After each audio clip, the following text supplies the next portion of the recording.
white and elite. Genius are in their purple and green. How do you know that there's soccer playing in Lauderhill? Look behind the stands, Nigel, and you see that smoke like the Indians. It's the jerk chicken stands. I tell you, hey, listen, this is a beautiful atmosphere, man. You So get you it's get everything you at Lauderhill. You get everything at Lauderhill. right, and this is just the start of our Casa season.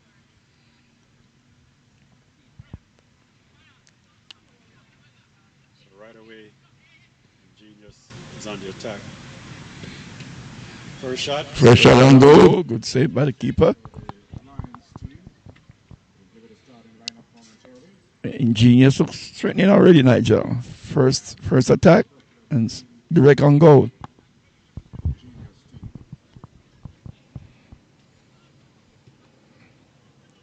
throwing for the Lions.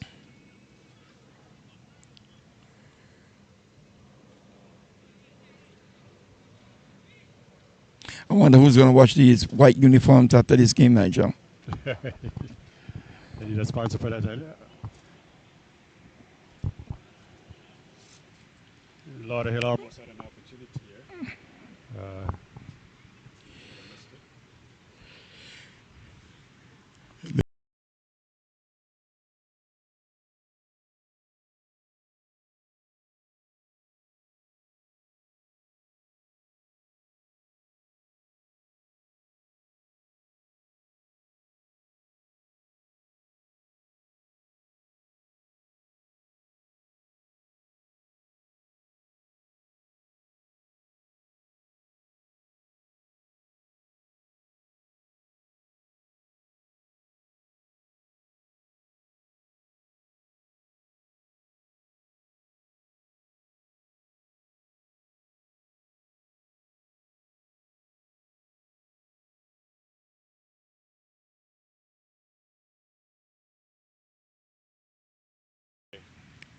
Ingenious.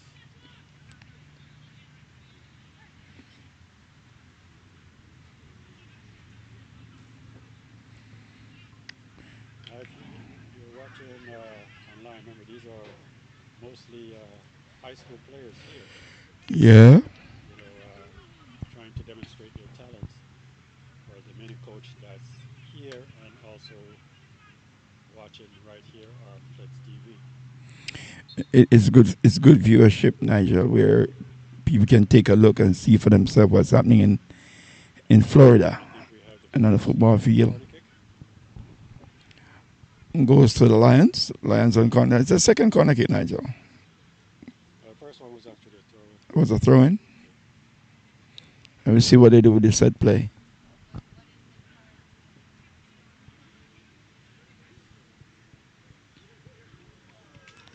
Nice shot there. Oh, nice attempt. Nice attempt.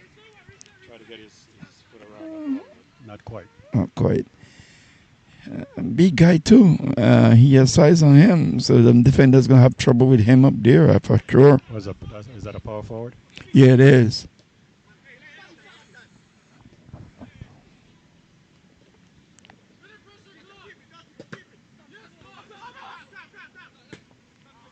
It seems like there's a throw in. Throw in goes to Lions. Sharp, quick throw. Lions looking pretty calm. I think you see Nigel. They get started out well. They had the first shot on goal. It seems like they have more to come. yeah, they're keeping their composure. I mean, it's not as fast paced as I thought it would be. And For the start. It's a start. I guess everybody just trying to see who's doing what. Another throw into the Lions. And this is very much close to the 18-yard box area. Ball thrown in long. Nice throw. Nice throw in. Well played there by the defender.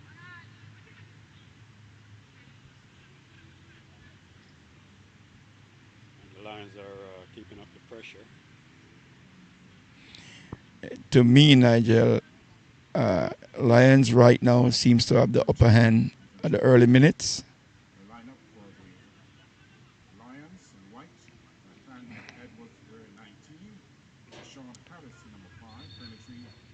Foul committed. Here we have a foul against the Lions. And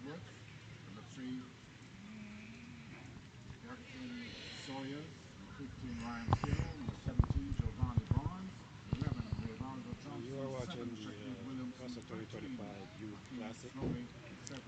Annual tournament that's done by The Casa Club here in South Florida. And of course, you can see that we're at the beautiful Lauderhill Sports Complex, home of Casa.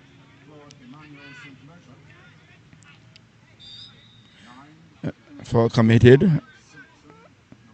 Right there by Lauderhill.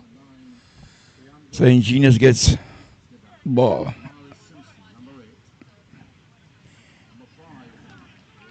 Oh, throw into Lions. That was one of those that you don't like. That ball slipping under your feet. It happens.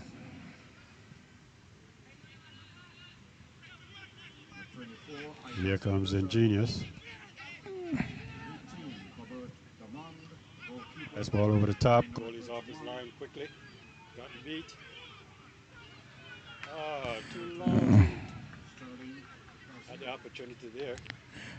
Golden opportunity. Golden opportunity. Golden opportunity. And this is what these youngsters have to understand, that when you get chance like those and you don't put them away, they generally come back to haunt you. That was a glorious opportunity right there. Oh, high Shot, shot goes wide. shot on goal, but goes wide. You know, when Ingenious goes on the attack, they seem like they're more dangerous I than think they're playing this sit and watch game where they allow you to come forward and catch you on the counter. Catch on the counter. And that's the tactics they're using. It looks good so far. Another throwing goes to Ingenious. Now Ingenious trying to put up the pressure on this Lauderhill team. Let's see how they respond.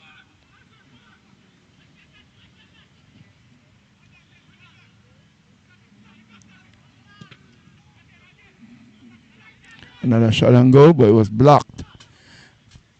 Straight into the keeper's hand, who made a throw, the beautiful throw, all the way downfield.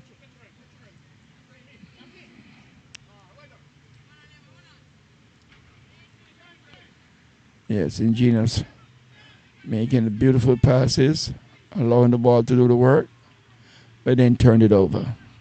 So a lot of the Lions don't have the ball. Throw in.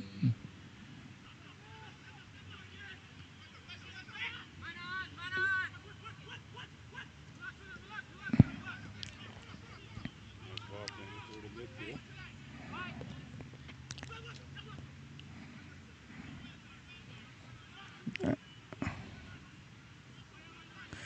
This Ingenious team looks dangerous, Nigel. They look like they come to play, and they're about to play.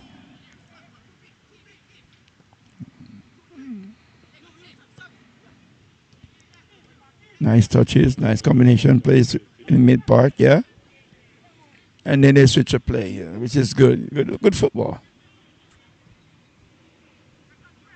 Well, coach, as a veteran coach in this business, what do you look for when you watch these tournaments? What do you look for in a player?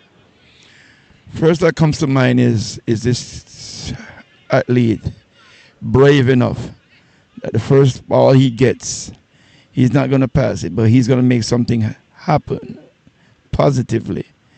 You know, most times players tend to get the first ball and want to pass it back. They're scared to go on the attack. Right. I like to see a courageous player.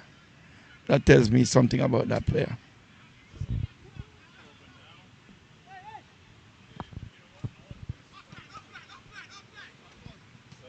The next thing is how they apply themselves on the field. Because a lot of players are not team players, they're individuals. So you look for that too. And if you can get those So, two pieces together, then you're on your way. So what you're saying is one of the things that you look for, nice ball, And, well, one of the things that you look for is the decision making when they get the ball. Absolutely, because it's on their evaluation list. And also on the evaluation list is this player a team player? Is this player gonna come in and make an impact in the team? Ingenious seems to be doing a good job right now, Nigel. I like how they look, but the Lauderdale team is not giving up at all. You know what I notice in a lot of these games nowadays is not so much how talented that young player is. You know, because most of these games are designed are more tactical than anything else, Tactical, and that's where tactical, and that's where that decision making comes in. comes in at all times. Because if you can't do it, then they don't want to see you. I personally would not take you. I mean, if you can make decisions on the field, then you know what the heck, So no matter how skillful you are, decision making. it's a vital part of when these young players are going out there and performing, you know, to be seen. Yes, because the coaches have a responsibility to their schools and their clubs. If you look at Kaim Dixon last year, he was a decision maker. He didn't back down. And see where it takes him? All the way to England. All the way to England. That's one of the things I would can't wait to see. Talent starts coming out from the Jamaica selection this year. Yes, and the all man defeated all the Costa.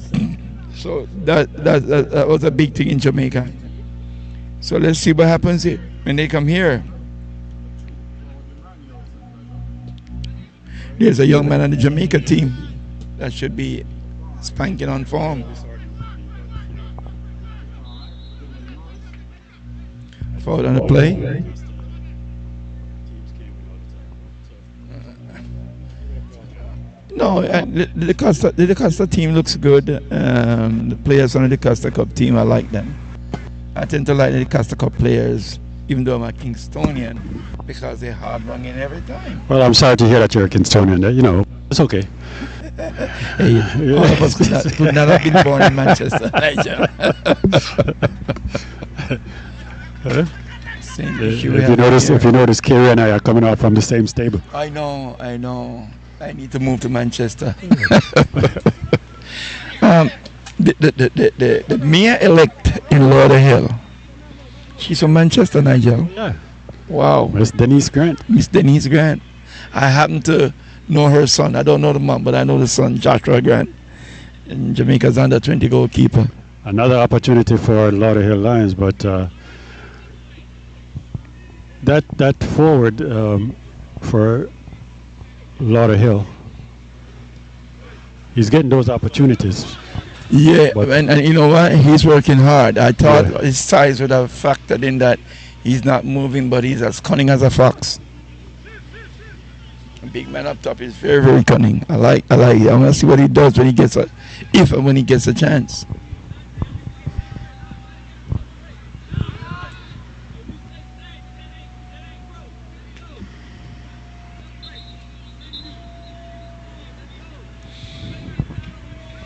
I tell you, we have See, I just told you about body language. Nigel, look at number 13 on Ingenious.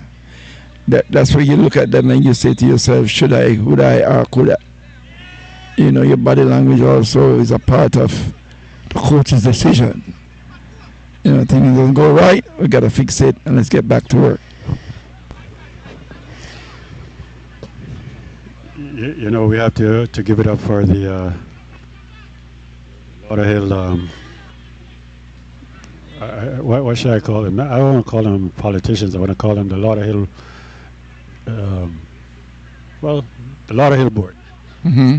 You know, Mayor Denise Grant, Commissioner Richard Campbell, Commissioner Mr. John T. You know, I had the privilege of Commissioner meeting Mr. them recently. Martin, Yeah. and also Commissioner. I think Commissioner Dunn also is there. So it's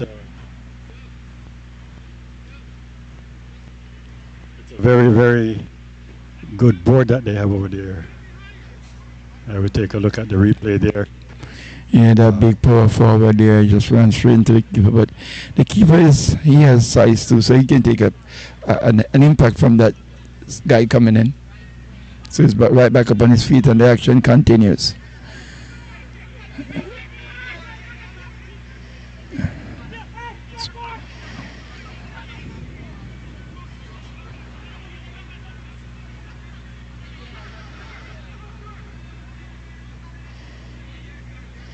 now, Ingenious, they're moving the ball really well. Yeah, Ingenious knows exactly what they want to get done, and they're getting it done. Um, Foul on Lauderhill, on the other hand, is just trying to size them up to pick them off and pick them to pieces. so far the game is pretty much even. In my view, I give the purple and green a little bit of edge. Offsides. That number five forward for Lauderhill. He's getting those opportunities. I tell you, he's putting himself in the right place. The only thing about that Nigel is a little bit half a step ahead. So he gets caught in the offside position. I think it's the second time. So he definitely has to watch his run. Well, sometimes that's good worth ethic, you know, when you see it. You know, they're waiting for that moment to. Pounce on it. Yeah, yeah, There yeah. he goes again. Nice pass.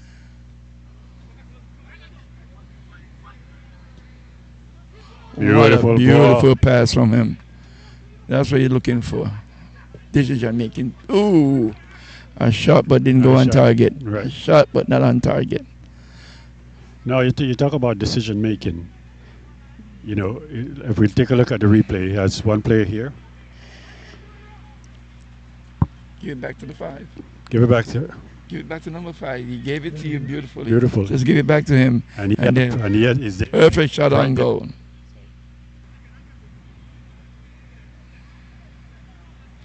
Sometimes we want the glory. Oh yeah.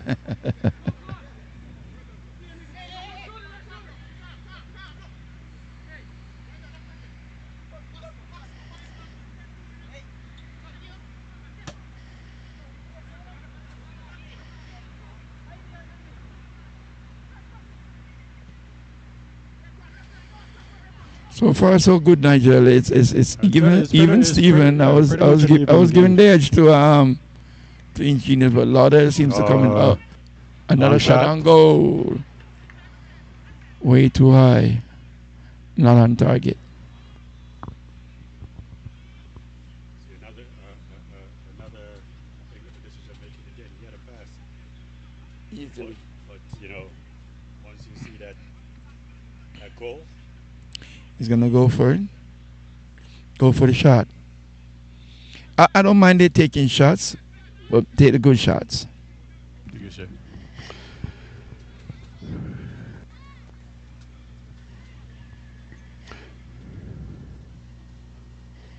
And like I said, And again, coming up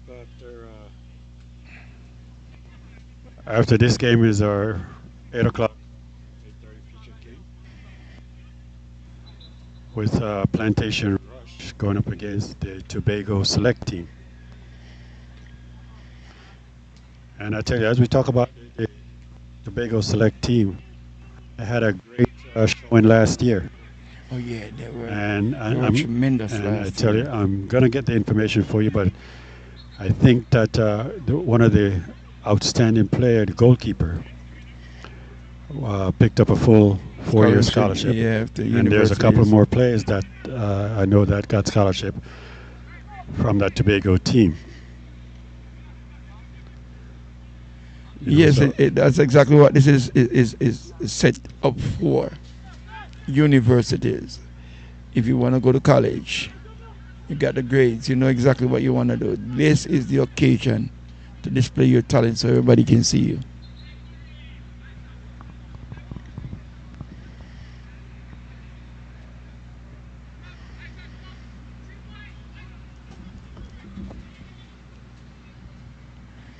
As Ingenious has the ball. Ball went outside. Number 13 for Ingenious we need to take a look at his whole demeanor for the game. I'm kind of getting that eerie feeling about him Just so so you far. know, that number 5 that we've been talking about for a minute now for the Lions is actually his Rivens Charles. Mm. He's a product of Deerfield High School. Mm. Uh, High school, yeah? I know the coach for that school very well, and he always have some talented youngsters with him. Yeah. Yeah. Then at 6'5", 230 pounds. Wow. I hope none of the coaches for the NFL is not here, and they surely grab him. And he has the ability to move, so that's an opportunity right there. If a high school or a college coach sees him right now and said, "Hey, you need to check this guy out."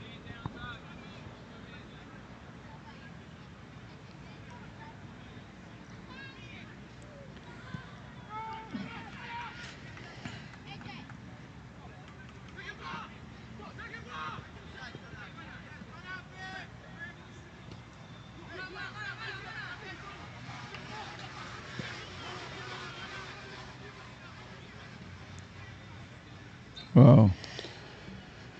I say, get out of my way. I need the ball. Yeah, I need the ball. Let's see what happens later. Just take a look at our Flexx Wow. replay there. That was a warranted yellow card. Offense, in my estimation.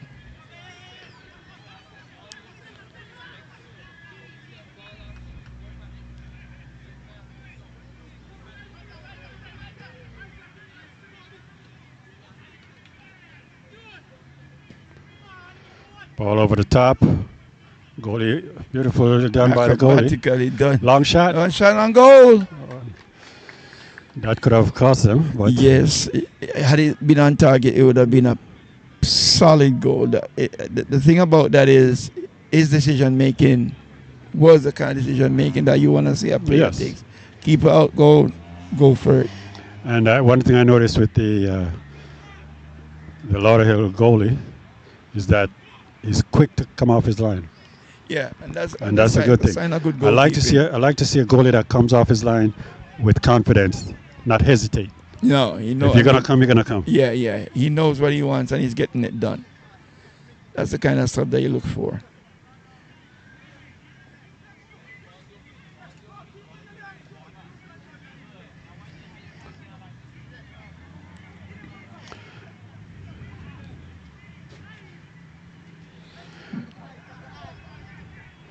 Well, I hope number 7 doesn't trip over his shorts. I certainly do hope so because it would be hilarious. How can he play like that? I guess he's comfortable doing it. Boy, I think his shorts are too. I don't think there's no string in his shorts. If there was any string, he took it out. And like we said, Nigel, these youngsters seem not to understand that these stuff are stuff that coaches look at. Because here I am. Mr. Charles once more. He's a very hard worker. Yeah. He's not. Normally when you have a forward that size playing up front, he's a holder. Yeah. That is true. He wait for his opportunity and let everybody else work. This kid is working. Yeah, he's working. I'd love to have him on my team. Beautiful through ball and he's Offsides. offside. I'd love to have Mr. Charles on my team because he works up top. Yes. Yeah, he works up top. He would make defenders cringe at any point. And if you give him the opportunity, he's going to score. I guarantee you that. Yeah, I want to see his shot. I haven't seen a good shot from him yet, so I want to see if he's.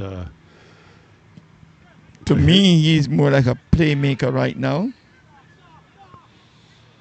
Because I haven't seen him turn, hold it up, turn, and then get that shot off. You see the passes and he makes them, and he makes Yeah. up some very good passes.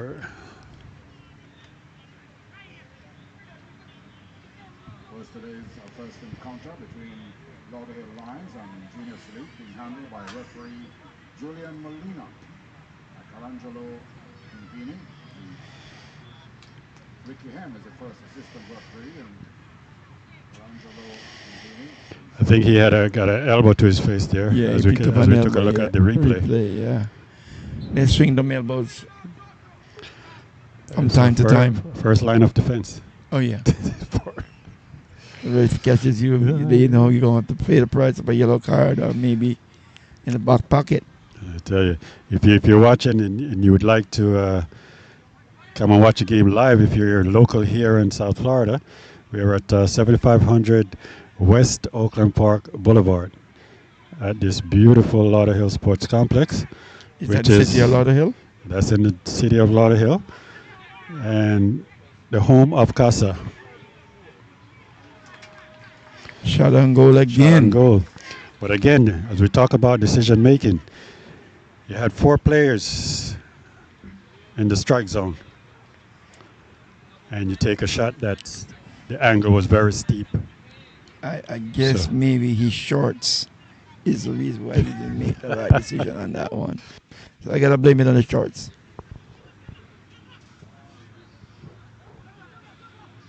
Ball is out for a goal kick to Lions. I haven't seen the coaches actively in the game, Nigel. Maybe they're allowing them to play the first 45. First 45, feel out, let them do their thing. They're on display, so it's more so for the kids showcasing their talent. Of course, you want to win the tournament. Of course, yes. But it's high on the agenda. Yeah.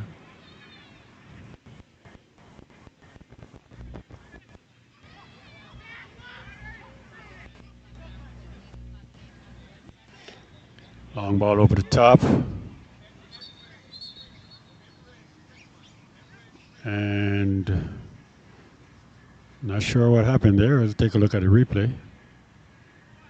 You got his knee bumped onto the side, so pretty much a little Charlie horse. Nothing to worry about. He's good. First free kick for the Lions. Actually, I think it's the other way around. Right. That foul was against the Lions. Let's go straight to Ingenious. I think a yellow card has been issued.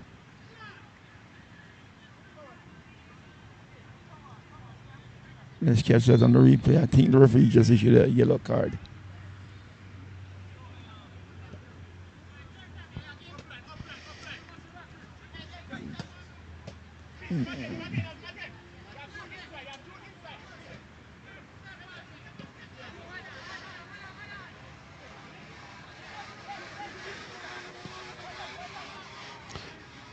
And caught him on the offsides again.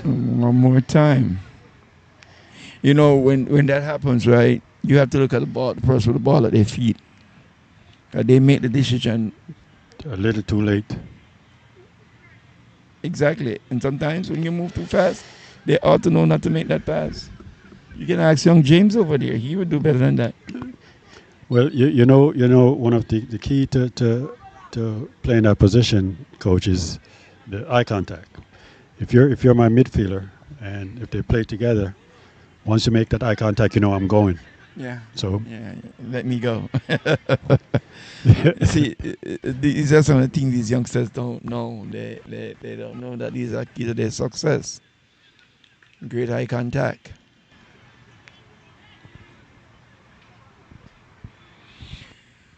And like we said before, the game is pretty much balanced. This big guy over there, Mr. Charles, is doing his thing.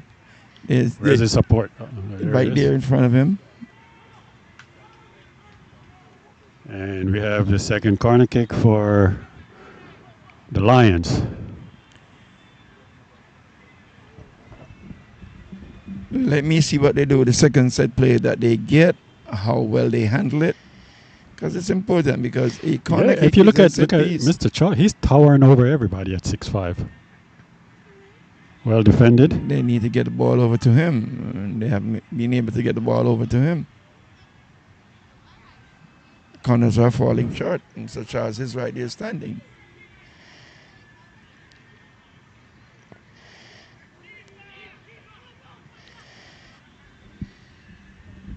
Lauderhill on the ball again.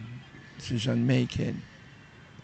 Yes, put that ball across the box. I like that. That's my kind Well of done. soccer. Get down there, whip it across, see what comes out of it. High possibilities of something happening when the ball is swung across the goal. A little ambitious there from one of the Lions players.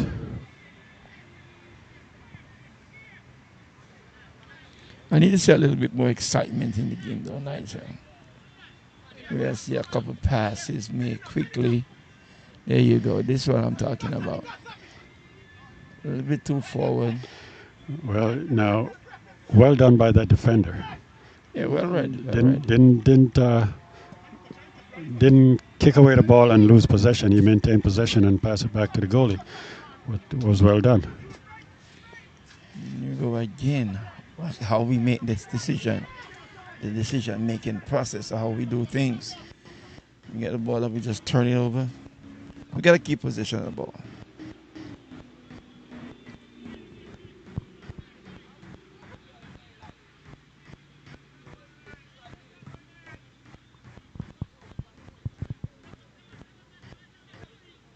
Lauderhill has 1 6-footer at the back, 1 6-footer at the front. Center back is not that bad. I want to see how he does this year. He has played this tournament for quite a few years. Center back for Lauderhill.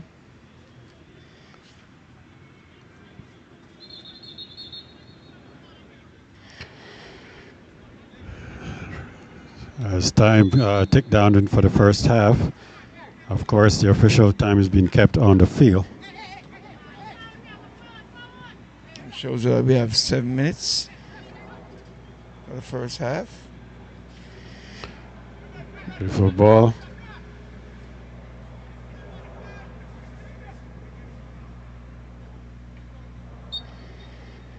Lauderhill has some nice size play on the field this year, Niger. They changed it up a bit.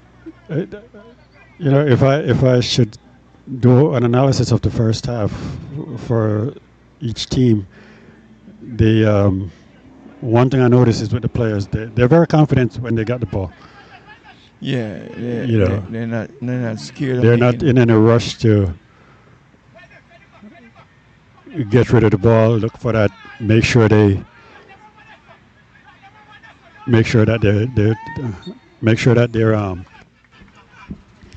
their decision is good when they make their passes. Yep. They calm, they cool, and they collective on the ball. What I like is the defense on Ingenious. I want to see his number. He's just commanding the ship and makes it look real easy.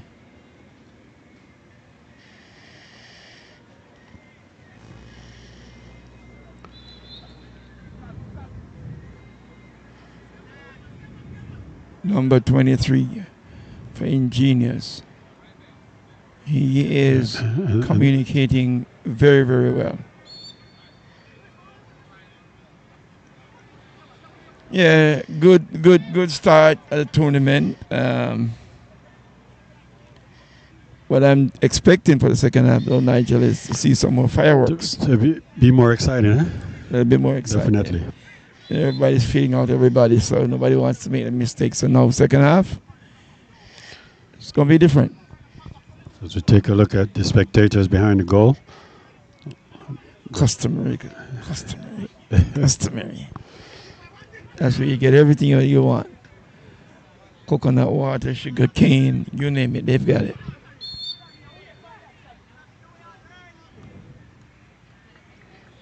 This guy punishes defenders. Yeah, oh, yeah. Mr. Charlie's going to punish you. It's a ref. What did I do? Sometimes when they get that size, the referee tends to go a bit against them. Beautiful ball.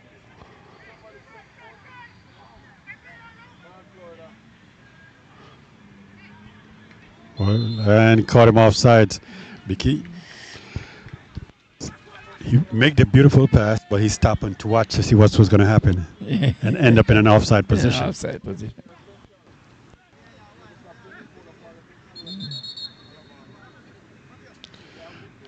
We have a player down. Yeah, seems like elite.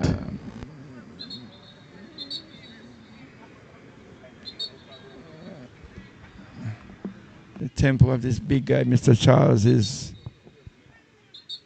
rocking. Defenders starting to feel it.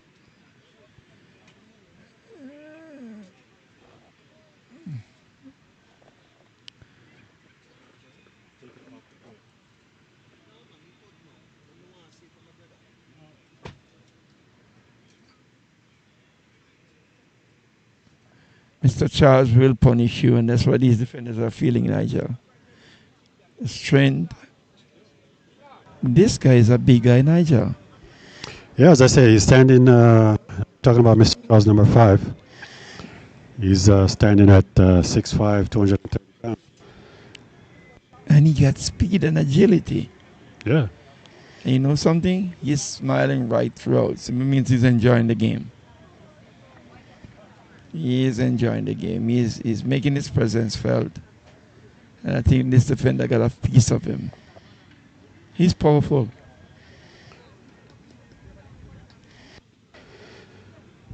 So once again, coming up at 8 o'clock is Feature game for today. Plantation Rush going up against the Tobago Select team. And that game is definitely going to be an exciting game. Well, fireworks, and more fireworks. I told you Mr. Charles will punish you. Saw that on replay. He is a tough contender.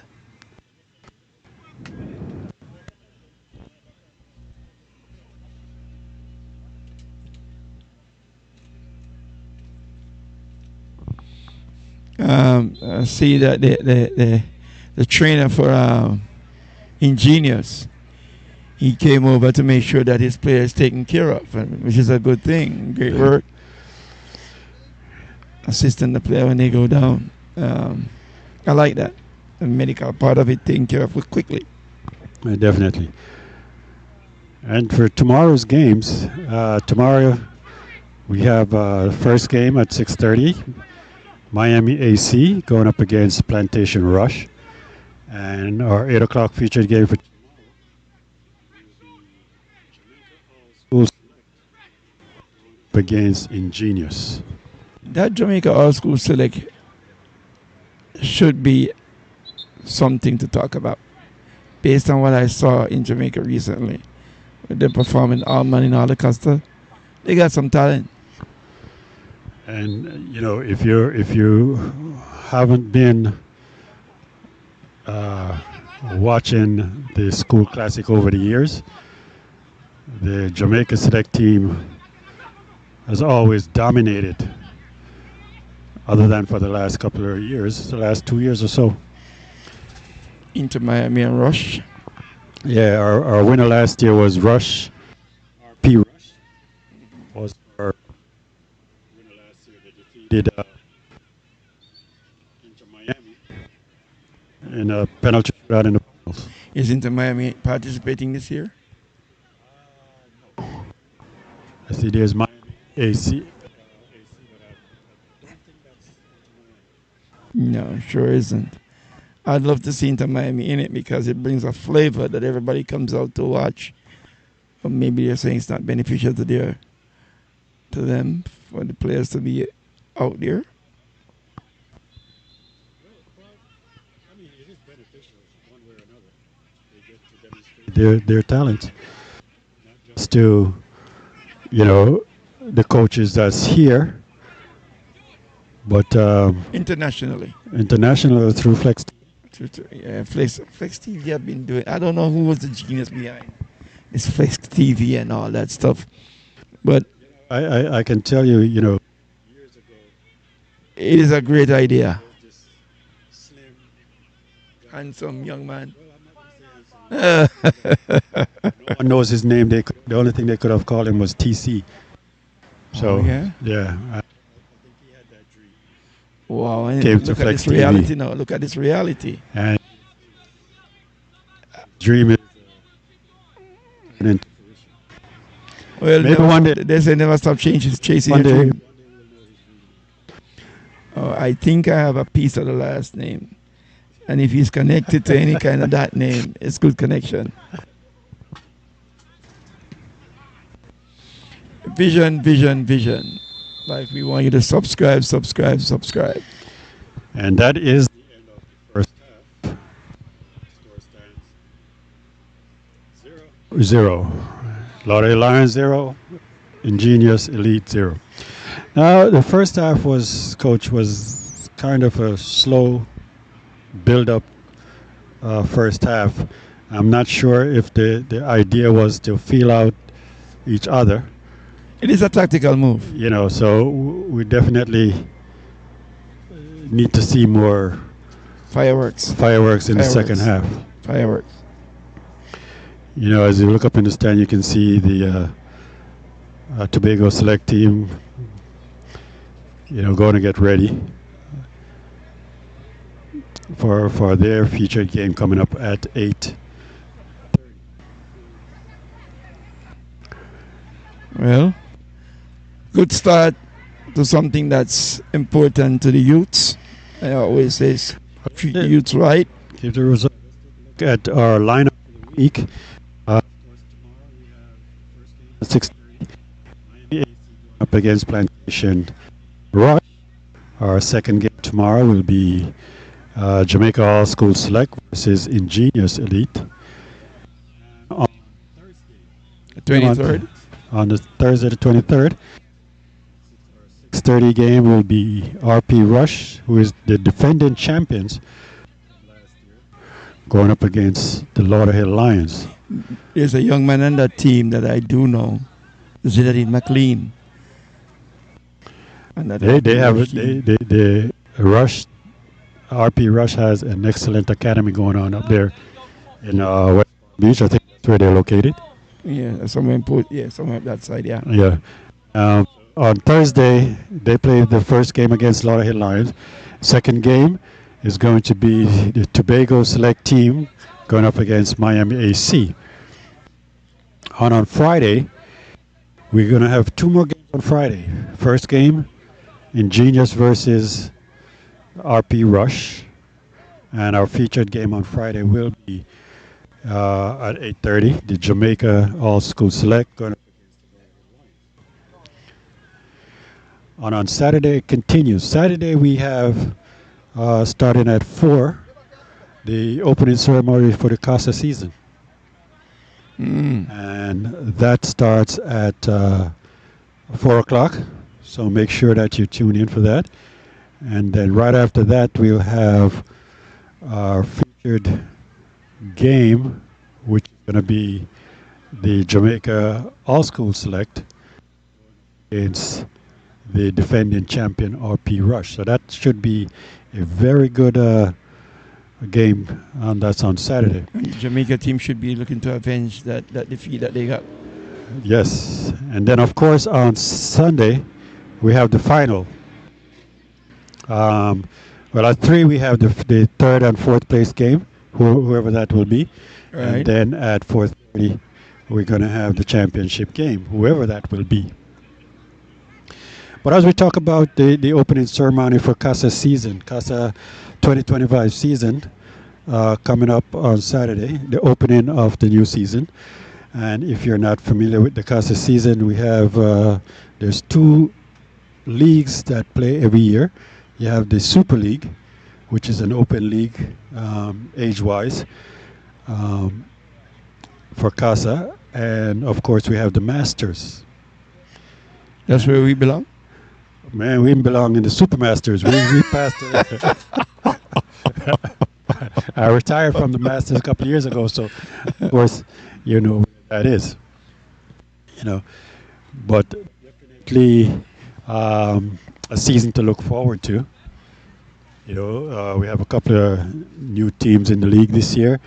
As time progresses, I will let you know what the teams are in both the Super League and the uh, Masters team. Yeah, that should be exciting to continue to be a part of. Let's see how that goes. Definitely. So as we wait for the second half of the first game here, I think to a commercial break, and we will return for the second half of this game. Attention business owners. Are you ready to maximize your tax deductions and take full advantage of every credit available to you? Look no further than BMG Tax and Accounting Services, your trusted partner in Tamarack, Florida. With over 35 years of expertise, Nigel Blair is here to handle all your business needs. From bookkeeping to tax preparation, we provide the personalized care and attention your business deserves. Don't let opportunities slip away. Contact BMG Tax and Accounting Services today. Call 954-289-6005. That's 954-289-6005. BMG Tax and Accounting Services, experience you can trust, results you can count on.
And welcome back to the second for our initial game.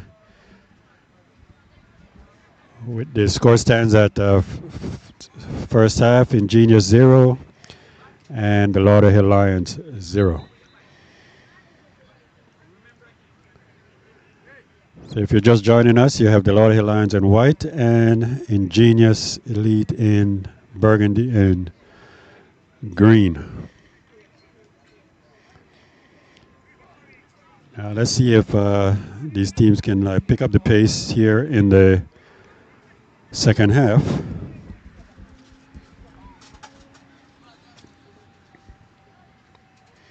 And of course, this is the first game of the night. Second game coming up at 8:30, a featured game. We're going to have Plantation Rock going up against the select team from Tobago. We should see a little bit more fireworks. Well, we're hoping to see a little bit more firework, Coach. Yeah, let's say that. but they felt out each other so far. They know what's what. So now we could have a faster and more up tempo second half as we start.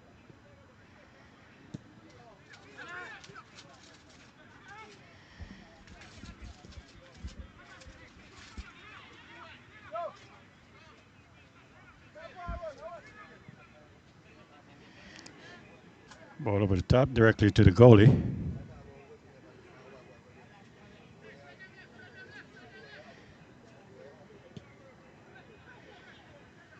Catch one. Looking for Mr. Charles on those over the top balls.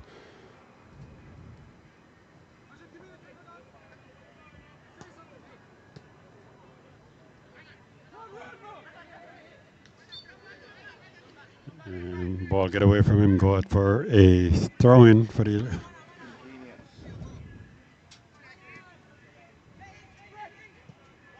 I told you guys beautiful it's not through going to ball. get to the second half.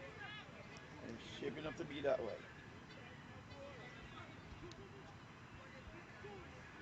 Uh, I like the way that right back closed him down. Yes. Didn't give him any opportunity to make that cross. Cross. Quick.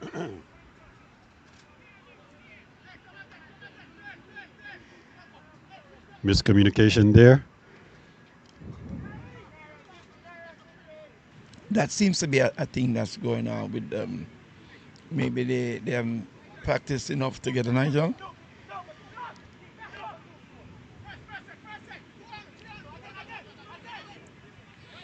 It's number 23 from Ingenious. He talks the game, he communicates the game very, Very, very very well. well. Very, very well. He is a leader.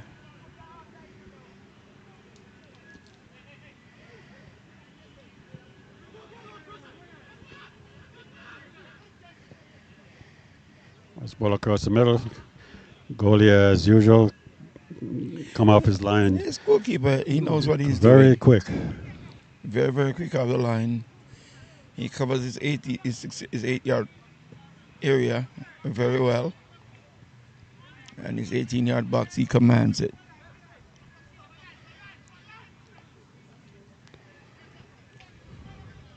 Here we go, the communication aspects again. Not getting it right. Mr. Charles on the ball.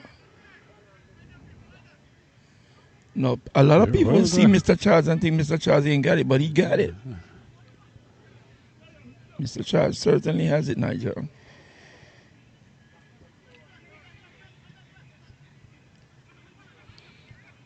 Genius of four. Downfield, Beautiful there you turn. go. Yep. That give and go is always something that everybody dream of. For Ingenious, that little number 7 there, he seems to be the problem child for the I just talked to him just now, and he's like about 3 feet tall. He's not a tall person at all, and he's also not a bulkier person. I think if he pull his pants up, he gets some more speed out. I kind of highlighted that to him earlier in the half, that he's been viewed right around the world through Flexx FM.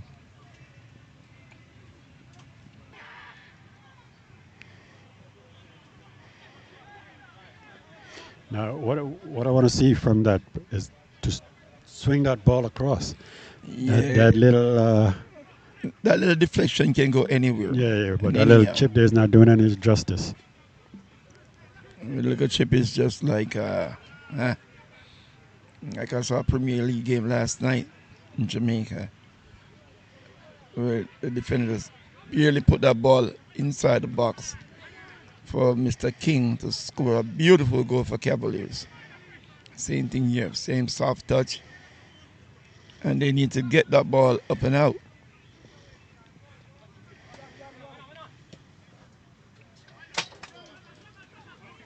Slippery surface.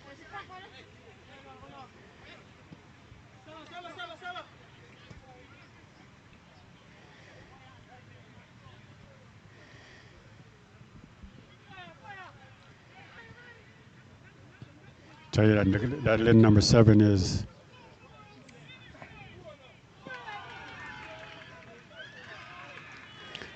Too Yeah, many they, touches. Had an opportunity to take the lead, as you can take. And then, you know, one side of the goal was wide open. But he chose to go for the near post. Not and a. tell you what, the keeper is at the near post. Yes.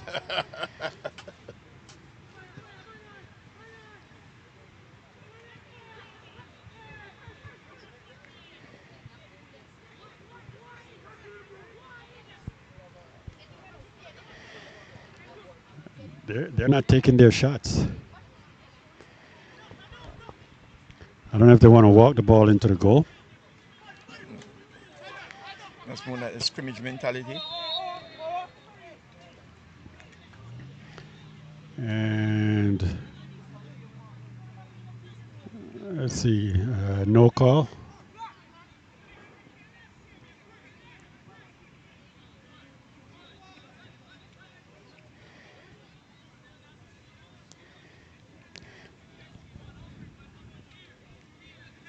I think that was a no call by the referee. This young man here, Oh, actually, no, he did call the foul. Ball is rolling. the captain for Lauderhill, Mr. Lindo, seems to be having a good game, Nigel. I've watched this kid grow from leaps and bounds. And we, of course, we're talking about number 14 here. Yeah, he is a kid that is so disciplined that anywhere he goes to a university, they won't miss a beat.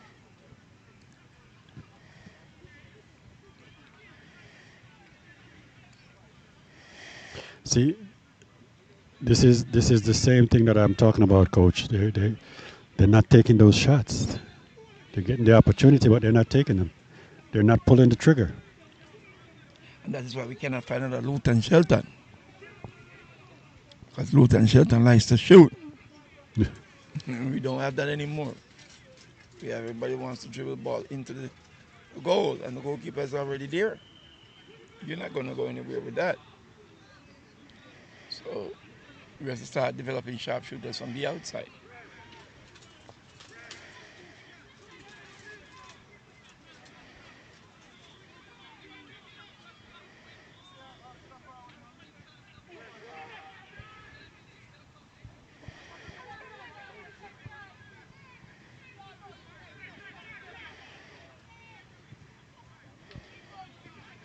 Well done by the Lauderhill midfield. But the defensive side of Ingenious stops it right away. I one call out of my life. A long time I heard that one out of my life.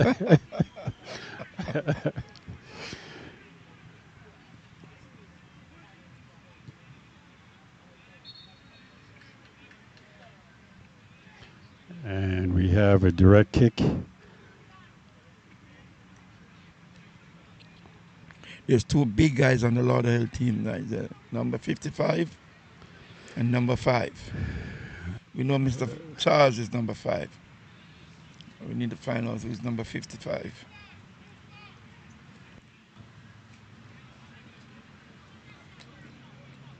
He's not as bulky, but yeah, height. Well, so this is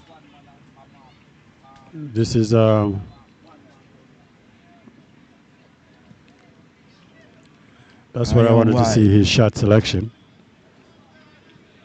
High and wide. Not on target. Well, it's not just not on target, but it was a bad technique.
catch it correctly. But I've been waiting all game to see him take a shot.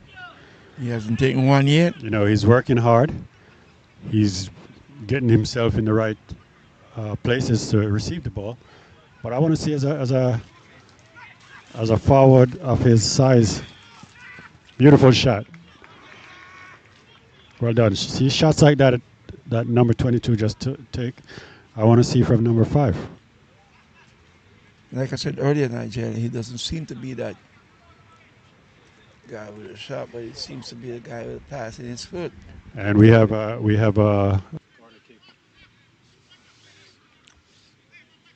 Lions.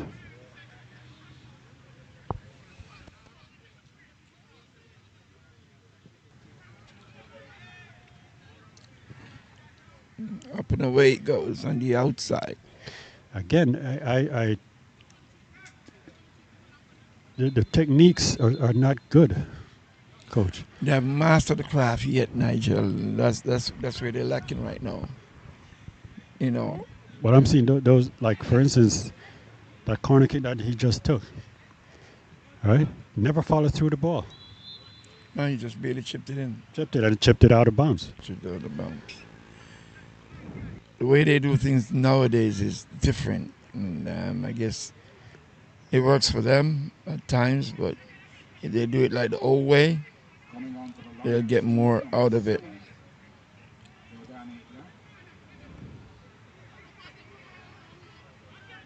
There go those passes, I tell you. Nice interruption by the Lions.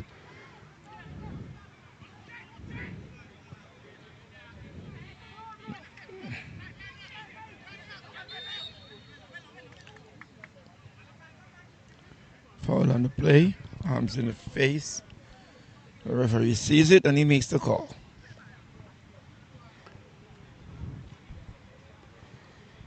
I'm not sure I happened to went across into the stands and saw Mr. Kerry James. I know I saw Kerry standing at the fence. I invited him over to come chit chat with us for a minute because you know he's doing big things now. Definitely, I would love to speak to Mr. James. A few words from him on it. My alma mater. It's number 23.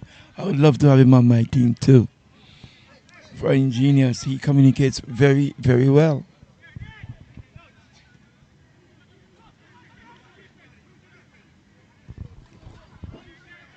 These are the kind of player that you look out for every time when you're on the pitch. The person's going to lead a team, and Ingenious has a leader in number 23.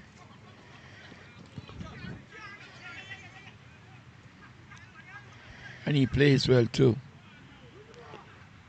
Nice change.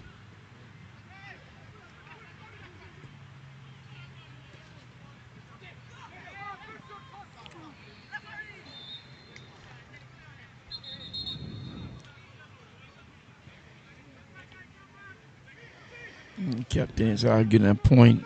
The referee.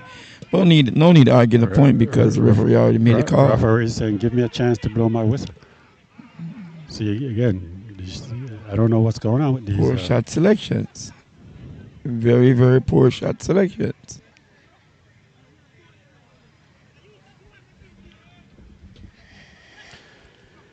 Coming up in our next game, Plantation Rush, going up against the Tobago Select team.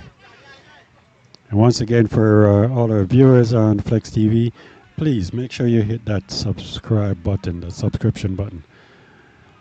You know, we need to be able to keep it going with this channel so we can bring you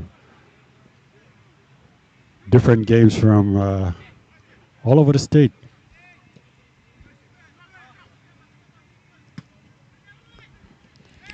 A little bit of ping pong right there. Foul on the backside. Foul against the Lions, and the ball goes to Ingenious.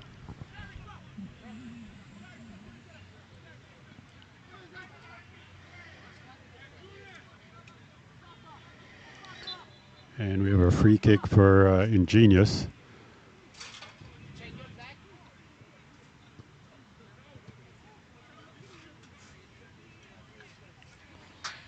Ingenious seem to be dominating the second half, Nigel. A little bit more than. Well, they've definitely had more opportunities. Substitution for Ingenious Elite.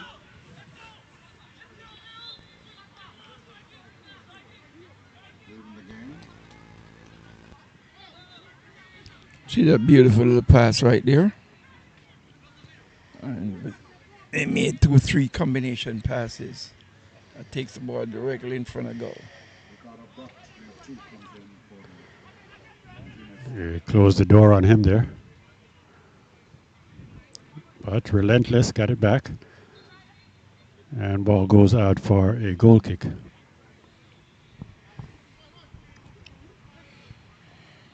Just that little excitement there when that I want goal to see. scored. I want to see. I want to see a little bit more offsides. urgency from these teams.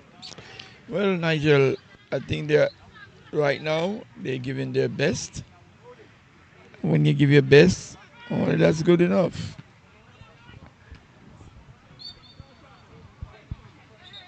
We have 16 minutes left to go. And they have to step it up in the last 15. Then we'll see who's going to be the real deal.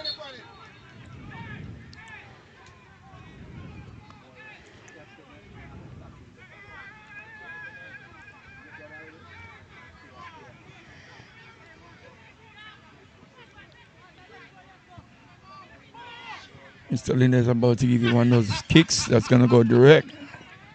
But it was well read by Ingenious. Lauderhill Lions. Trying a long ball, just didn't work. Tell you, you can see the confidence on these players when they're on the ball. It's preparation, and more preparation. So that tells you exactly what's going on with the Ingenious team.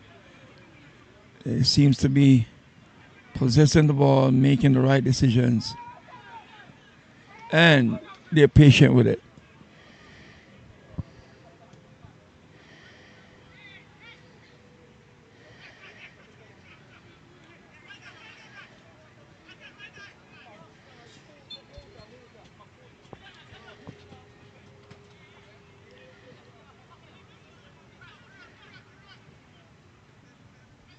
And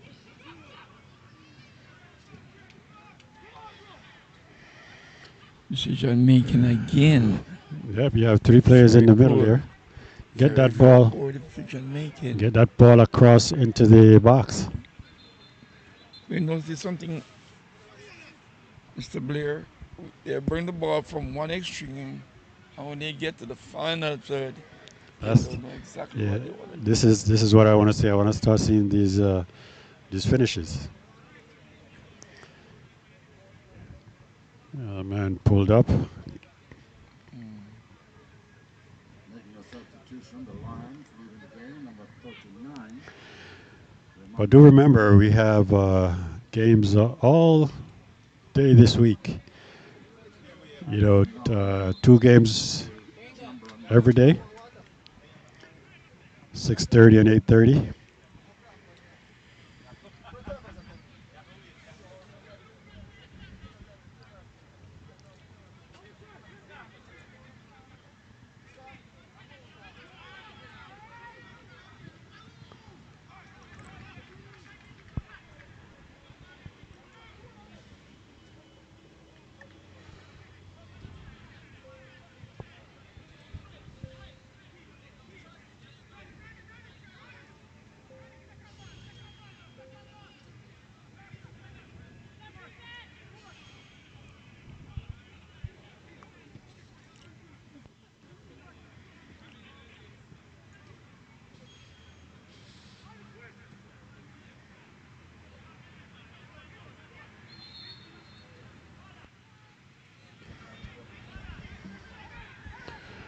As the clock ticks down, score still stands 0-0. And Lauderhill is now on the attack.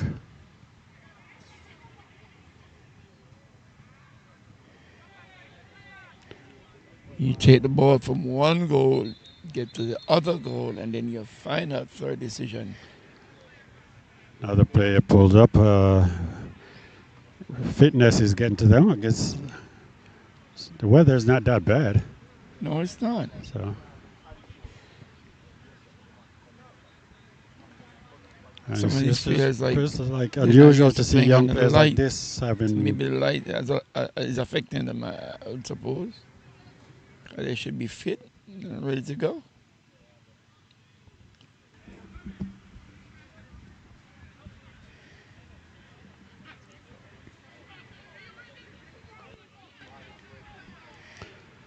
So once again, coming up at 8:30 game, Plantation Rush going up against Tobago Select, and our games tomorrow. 6:30 we have Miami AC versus Plantation Rush, and at 8 p.m. we have Jamaica All Star going up against Elite or Ingenious Elite.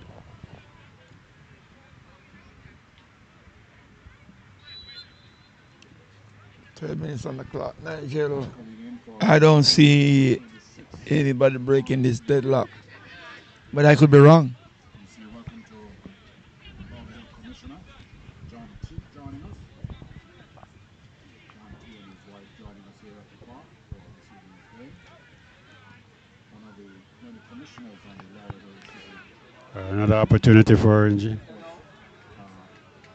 And again, another missed opportunity for Ingenious.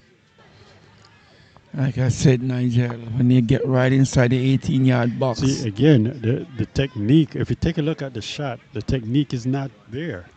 Why is that? Maybe we can say that they haven't mastered the craft. But at this stage,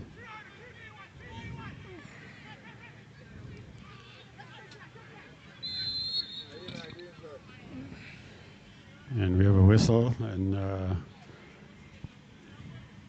let's see if this is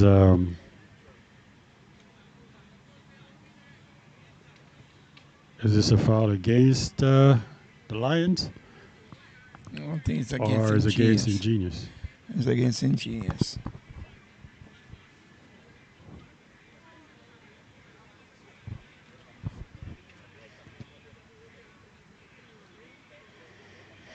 Yeah, coach. So what I'm saying, coach, is maybe it's just me. I'm not sure, but there's one of the things I've seen that they're lacking is the shooting techniques.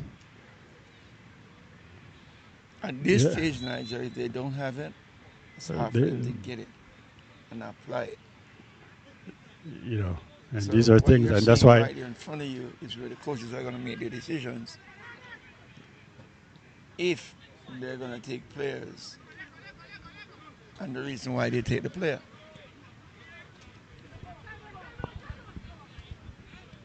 I mean, it's how do you receive the ball, or your body shape, your posture, all that comes into play. Yeah, I mean, and I think it's easy. It's not. And you look at it and you said, yes, I can do it. But when you get there to get a job done, you're not getting the job done. I like what Ingenious is doing. They're playing the ball through the channels. They're creating that opportunity. But when they get there, they're not getting the job done. I saw it last night in a Premier League game, same situation in Jamaica. One team had 6 chances in the first half. Could put one in the back of the net and lost the game 2-0.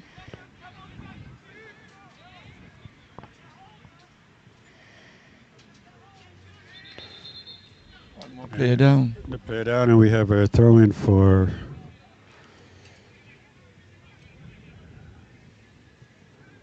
I think it's a throw in for Ingenious.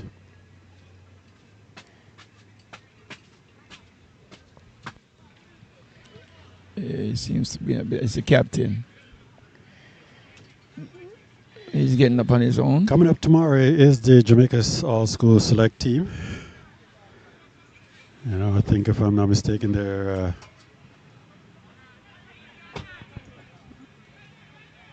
flying in tomorrow and going to be playing tomorrow. That's not a good thing. Are they flew in this evening? Or maybe they came in today. Yeah, I think they came in this evening. I'm not 100% on that, but I think. But it's only an hour flight. Ain't much to it.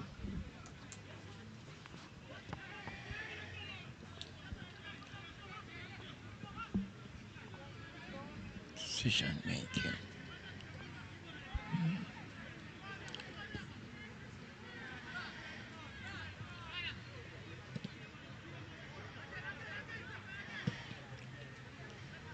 Now they're playing that no nonsense ball, Nigel. Put the ball right in your face. You gotta go defend it. Nice throw.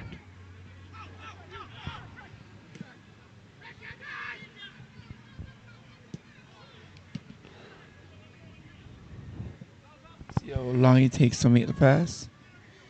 In the real world, saw that the pass seam. have to be off your foot like in a flash.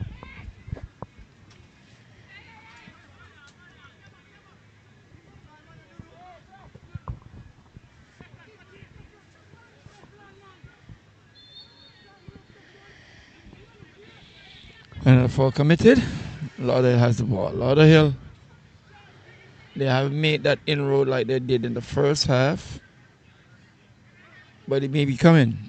You never know. Oh, Mr. Charles. His hand is manhandling the Oh, player. yeah, he is. He is. I'd love to see him in some shoulder pads. So get out of here. Get out of here. I really, really love to see him in some shoulder pads. Yeah. He can hammer his way through any O line, D line, whatever they call it. He punishes the defenders. He really punishes the defenders. And he doesn't do it in any way to say, you know what I mean, it's bad. It's just his natural way of doing things. Mr. Charles looked like a very good player, but I need to see more out of him. You have to realize that he's on display right now.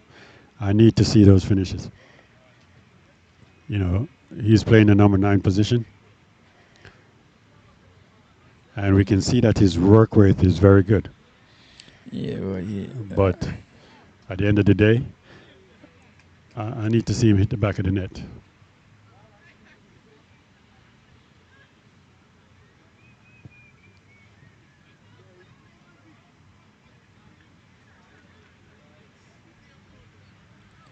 That is absolutely true. As the clock winds down, Final 5th minute. of course, the official time is being kept on the field.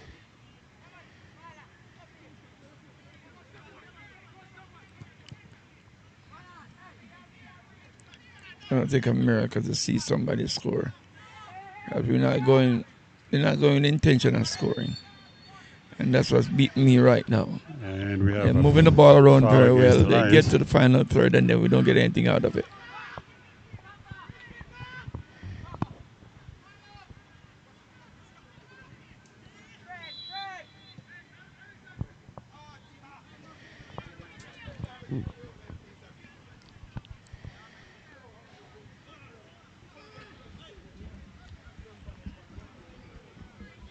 Here goes Ingenious on the ball again. Nice tackle by the defense of the Lauderhill Lions.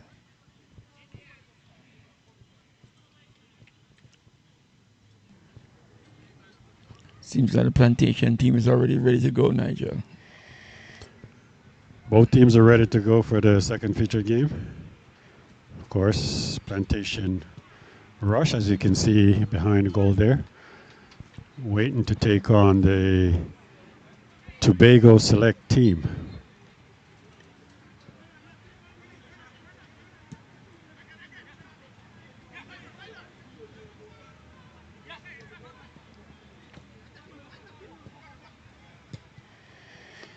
Come the Lions.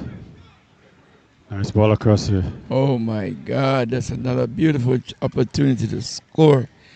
But a wasted play across the box. And that denies the They Lauderhill went for the Lions. shot instead of the cross. That's what we talk about decision making. That's one thing that they have to master. Final pass Hopefully, to make a difference. hopefully when these players look back and, you know, rewatch the game, they can see, you know, where their deficiency is. Beautiful ball across the middle. And we have a push in the box.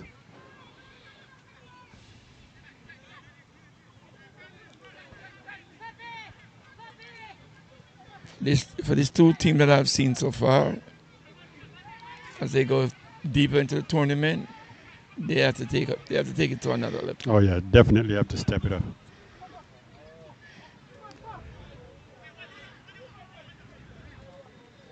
Simple turnovers. By the way, Ingenious are passing the ball. You can tell that they're well coached. Yeah. You know, they're finding those seams. You know, they just so far haven't had that finished product. I must honestly tell you the truth.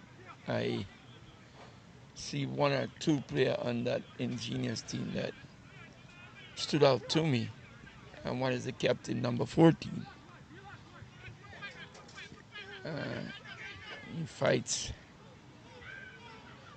right throughout.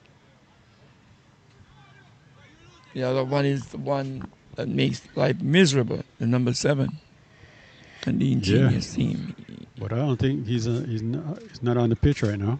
No, he's not on the pitch right now, but he gave his two-piece and stepped out.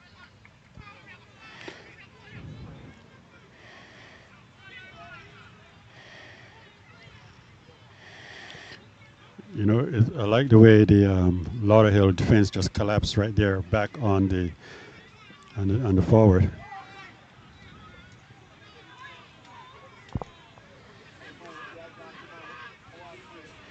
We need to do the So right things in the final third for both teams. they need that final execution. Here comes.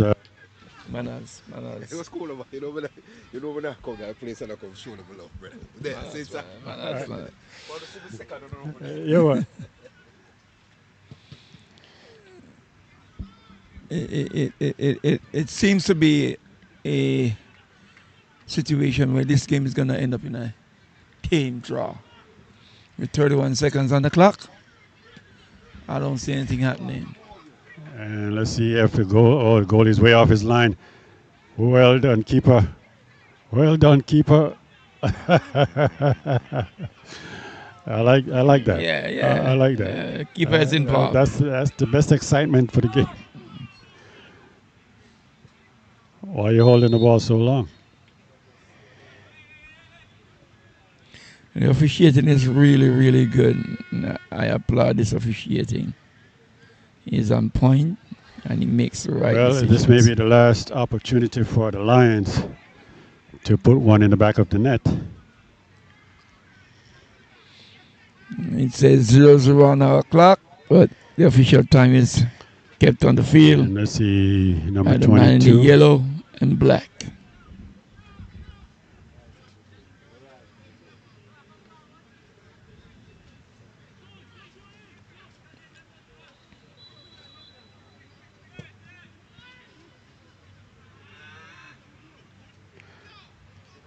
He chose to cross it instead of going directly to the goal. But I guess that was the game plan. Final minute on the clock.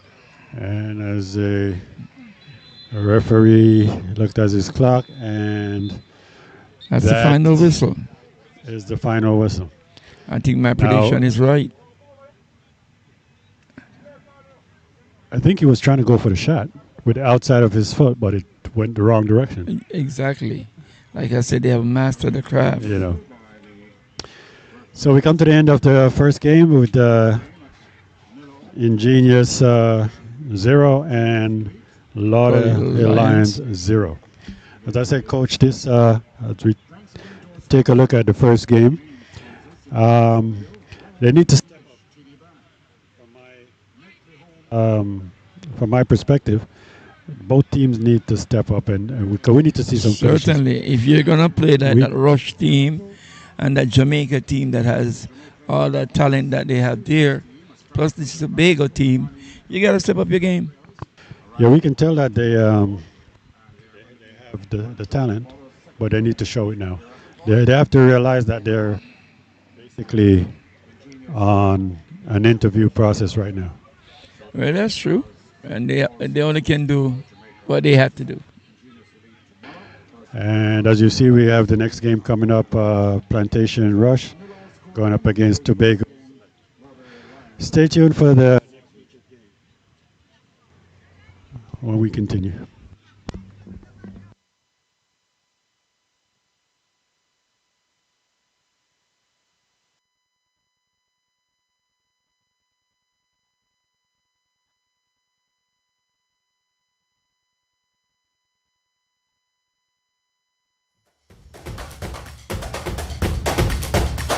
Attention business owners. Are you ready to maximize your tax deductions and take full advantage of every credit available to you?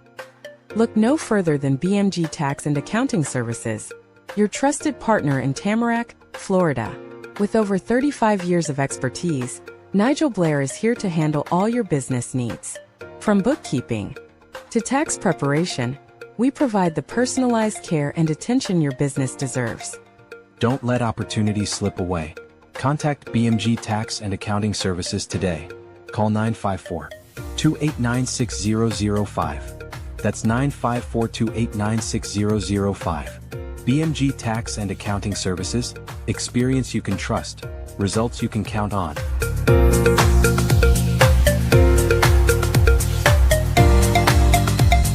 Attention business.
Every credit available to you. Look no further than BMG Tax and Accounting Services, your trusted partner in Tamarack, Florida. With over 35 years of expertise, Nigel Blair is here to handle all your business needs. From bookkeeping to tax preparation, we provide the personalized care and attention your business deserves. Don't let opportunities slip away. Contact BMG Tax and Accounting Services today. Call 954-289-6005. That's 954-289-6005. BMG Tax and Accounting Services, experience you can trust, results you can count on.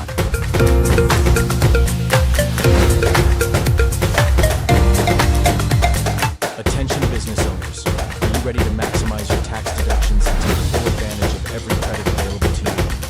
Look no further than BMG Tax and Accounting Services, your trusted partner in Tamarack, Florida. With over 35 years of expertise, Nigel Blair is here to handle all your business needs. From bookkeeping to tax preparation, we provide the personalized care and attention your business deserves. Don't let opportunities slip away. Contact BMG Tax and Accounting Services today. Call 954-289-6005. That's 954-289-6005. BMG Tax and Accounting Services, experience you can trust, results you can count on.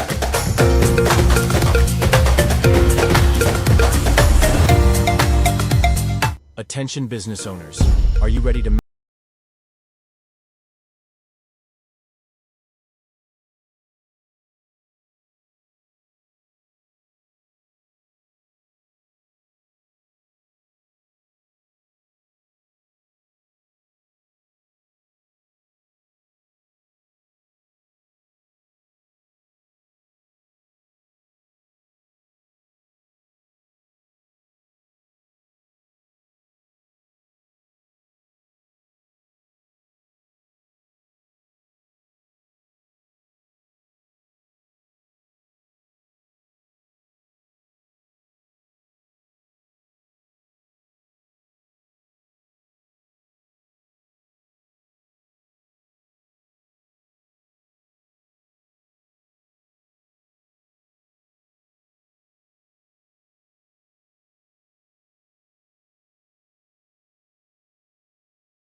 preparation, we provide the personalized care and attention your business deserves.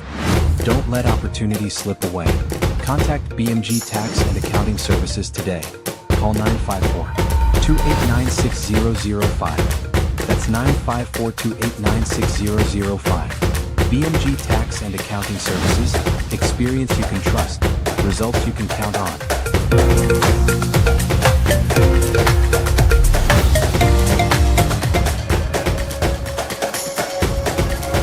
Goal number 1,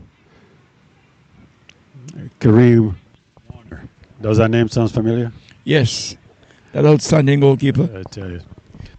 Number 4, we have Andre Davis. Number 5, we have Jeremy King. Number 6, Anthony Griffith. Number 7, Shaquille Alexander. Number 9, Kareem Lewis. Number 10,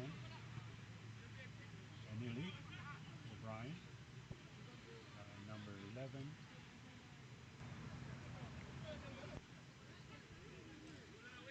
see, we have number 11 here. Number 11, Shaquille Black. Number 12, Keith Elliott. Number 13, Kashini Mark. Number 15, Tyrese Neptune.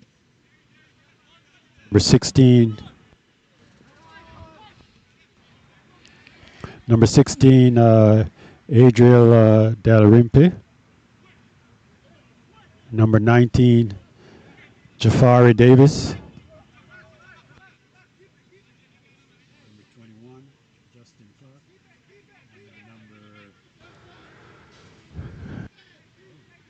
And number 31/24. Number 31, Tyree Clark. So that's the starting lineup for the Tobago Select. The Tobago team is taking all the pressure right now, Nigel. They're soaking up the pressure because the Plantation team is pressing high. This is an Ingenious kind of settings where he presses you high and take advantage of the situation if it comes. But this Tobago team is standing their ground and not giving up any space behind them, so it's hard to penetrate. Good team coverage. We have a throw in for good team coverage from Tobago. Plantation. Plantation is doing a good job pressing high and keeping the ball in the half of Tobago. Let me see what they do with a counter attack. If they withstand I think the Plantation just earned themselves a corner. Now the first corner was a very good corner. If the defender wasn't in the right position on the goal line, that would have been a goal.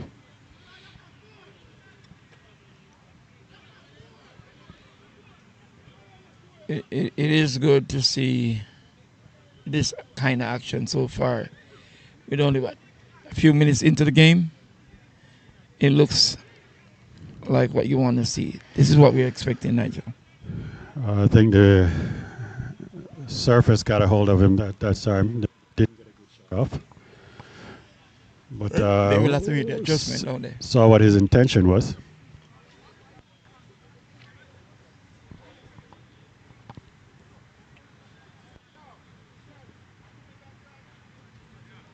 The Plantation team has a pretty much setting off South American players.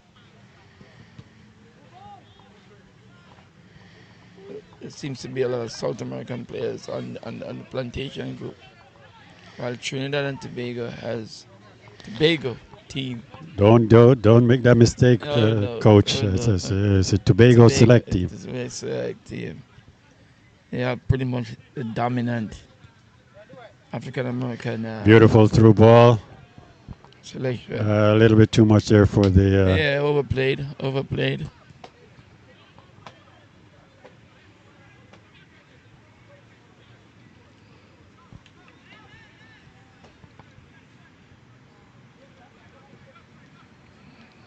Yeah, good skill work. Back up on his feet. Now, the one thing we know from the Plantation team is that you're going to see a lot of possession. And a beautiful through ball. Well done by the goalie. That was And a of course, beautiful that's pass by that young Ponard. that's This is his second year or third year in this Casa, and he has grown, in my estimation. Watching him since the start of the play, he's commanding his position on the field so far. now we know the quality of this Tobago goalie, Mr. Warren there. Yeah, So you have to come good to beat him Plantation have to come really good to for scoring. get around him.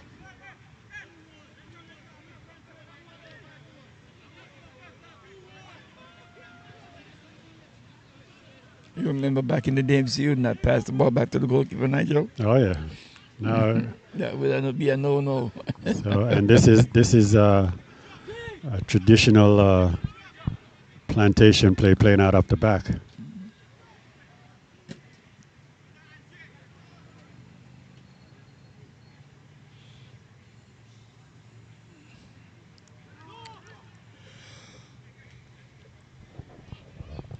This Tobago team, they come at you with everything they got, Nigel.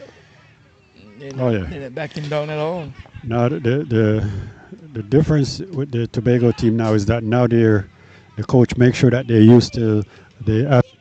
Of course, you know they don't have the turf over there, Right. but he normally bring the players in earlier so they can get used to the turf. He did that last year. Smart move. The first year caught him by surprise. Last year, he stepped up and did very well.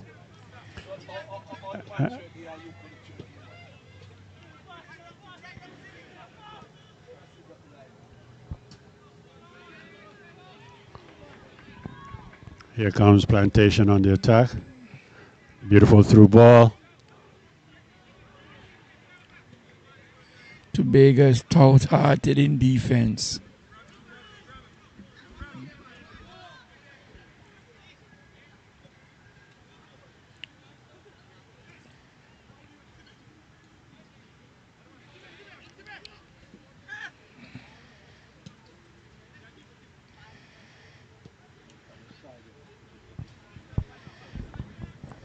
Once the ball gets to the goalkeeper for Plantation, it seems like calm it down, let's rebuild. We know what we're doing. It looks good.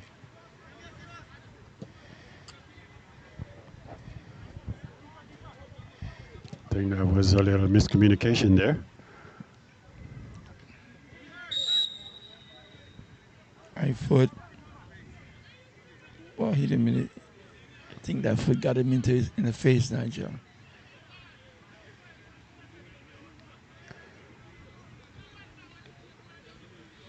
Referee checks in to make sure that he's all right. He's up. So Plantation has full 11 again, active, ready to go.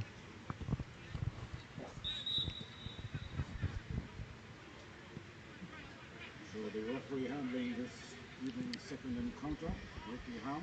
Beautiful ball across the middle. A little bit too much for the forward. Well defended. And we get a goal kick out of it. Second assistant referee, Julian Molina.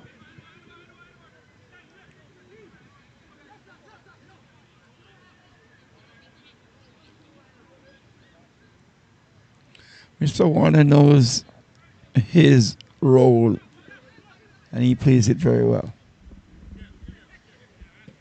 for Tobago in goal.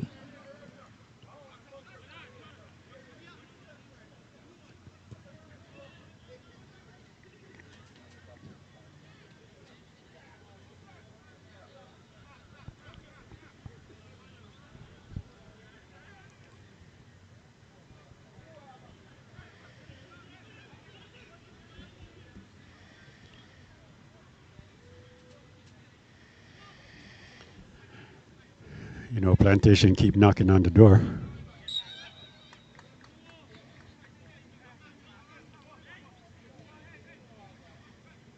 Plantation putting the passes together, keeping the ball on the floor. When they have to come across the goal. Well done by the goalkeeper You there. won't be able to beat Mr. Warner with that ball in the air. He stands like about 7 feet. So anything that comes to the air, he picks it up nice and easy.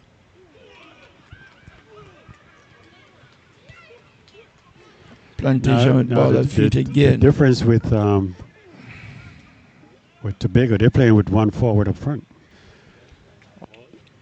all the way to the back post and headed back across the goal. Luckily enough that the defender was standing right there on the goal line because it beat the goalie. Yeah. And not many times you beat Mr. One. Yeah, but that one was a good these one. we know Plantation from over the years that they're well coached, and these set pieces are not just they're by design. Yes, Mr. Hanis. I've known him for quite some time doing this good old work at Plantation and continue to do so. So we got to give him credit for the work that he's been doing.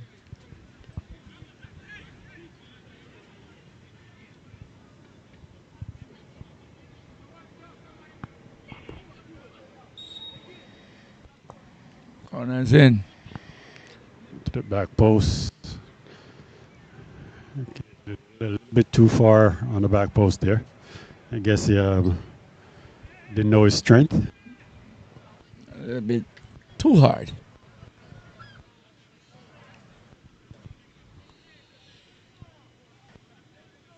Looking forward to tomorrow night. The Jamaica All School team. I heard they just arrived while I was over on the other side. I heard that the team just arrived at the airport. Came in on a private jet? Yeah, they came in on a private jet. All sponsored by Flexx. I guess Flexx need to put me on a private jet.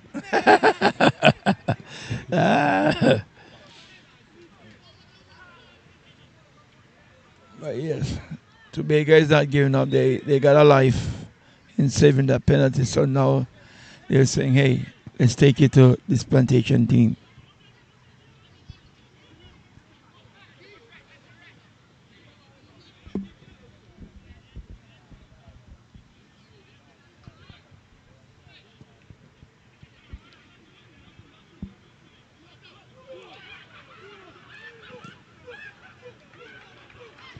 A little bit of fumbling. Both teams are relentless there. Yeah, but a little fumbling from the Tobago team that could have been avoided once he plays the ball, plays what he sees.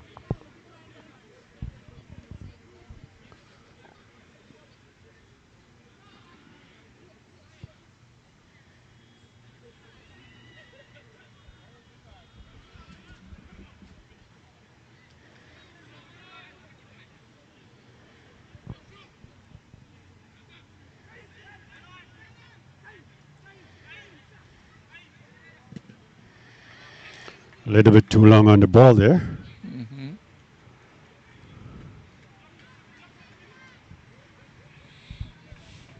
The Tobago team is a little bit hesitant with their passes.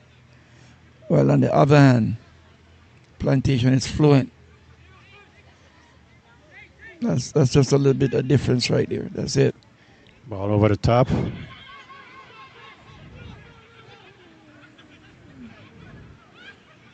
Well defended. Well defended. Well defended.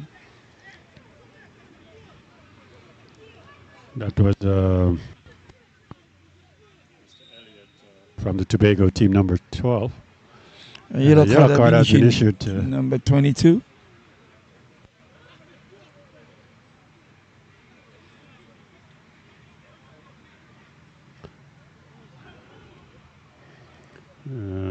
Number 22, Mr. Romario. Castello from Plantation just picked up that yellow card.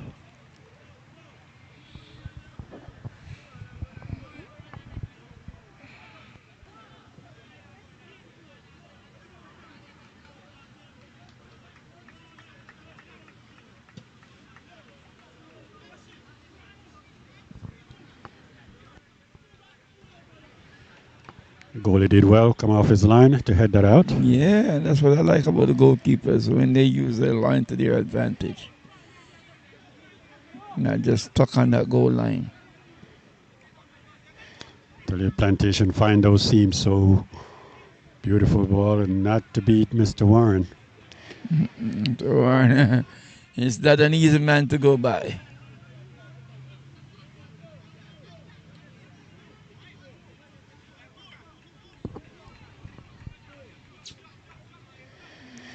A little miscommunication there from the Tobago team.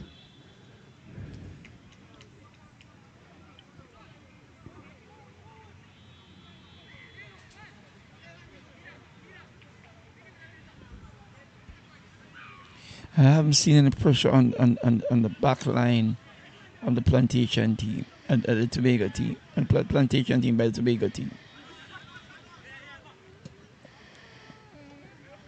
They just pick it up also easily. You know that back four for Plantation is very strong. You can know that they've been playing for quite some time because they understand each other very well.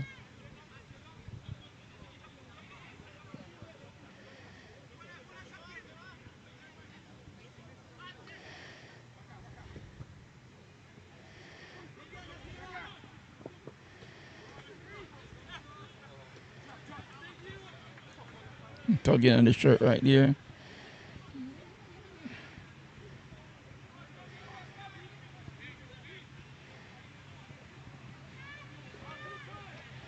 Well done by the Tobago defense to stop that attack from Plantation. But here comes Plantation offsides.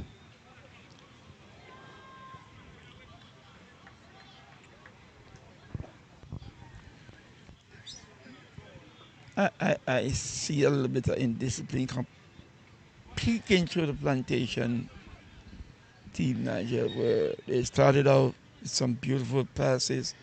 Now they tend to be going on an individual pursuit. Well, no, that if you notice that last play was a design for that run through, just that it caught him offsides.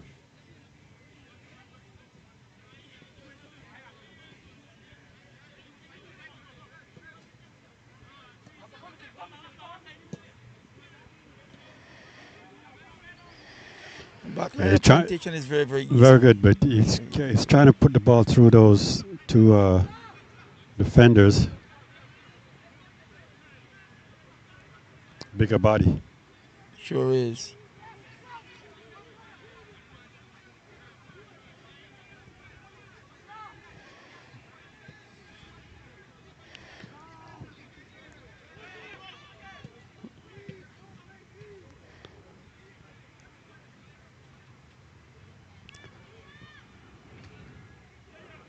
Oh, beautiful ball.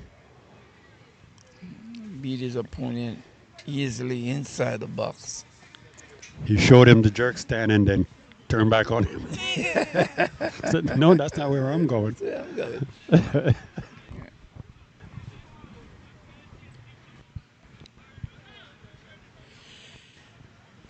As we take a look at that replay.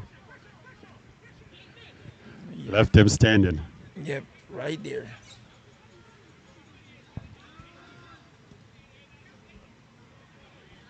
See? Oh, Mr. Warren. I tell you. Hell of a goalkeeper. Class of a goalkeeper. I tell you, this kid.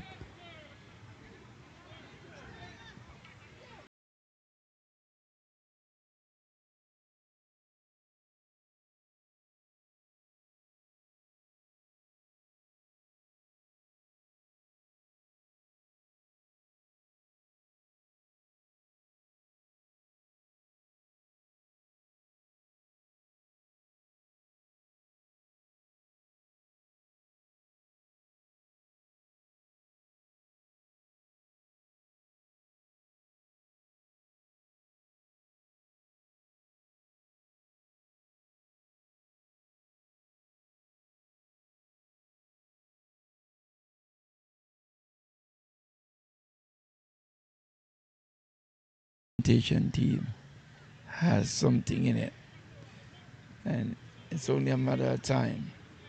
See, there is again on the attack. That was close. Another opportunity, missed opportunity for Plantation. Nigel, I can sense it coming, and that one was very It's close. coming, and they're You're relentless. Mr. They're Warren coming is at not you. gonna be able to He's the one save that's them all the standing time. between Plantation and the lead. And victory.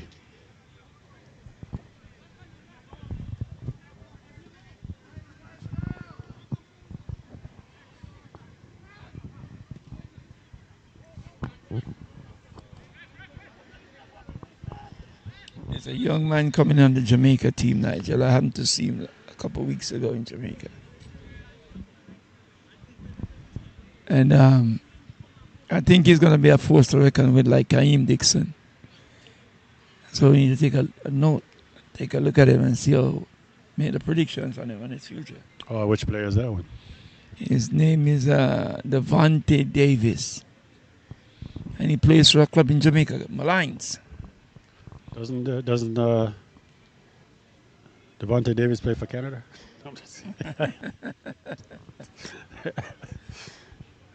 But this kid is a special kind of lefty.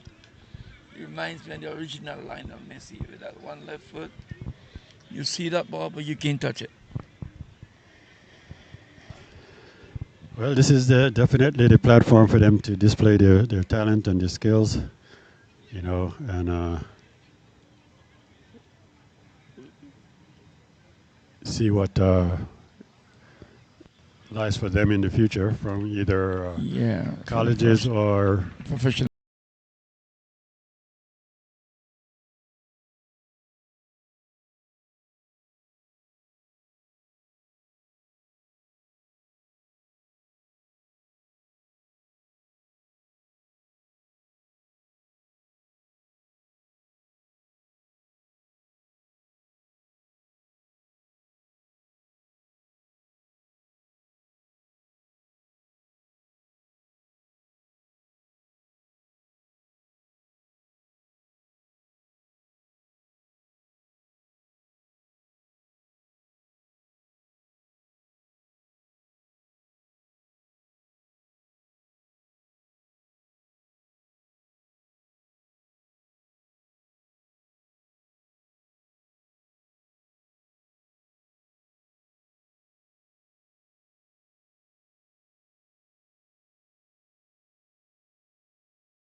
And that's why you got the Kanye Plummer And the same Kadisha Shaw that you hear everybody talking about, living in So, Florida, going to school and all that stuff. so So we're we look out doing. for the players, whether they're male or female.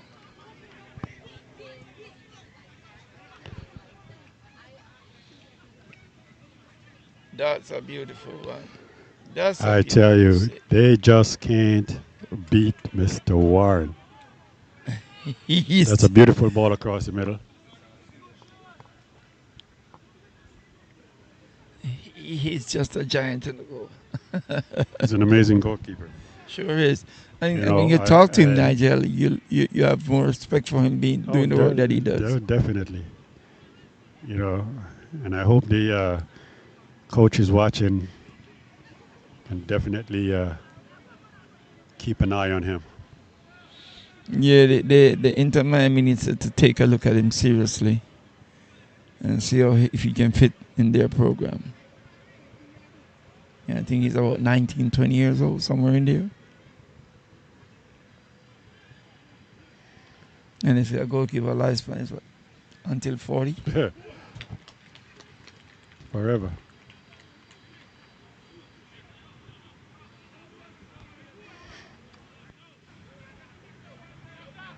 Intelligently used.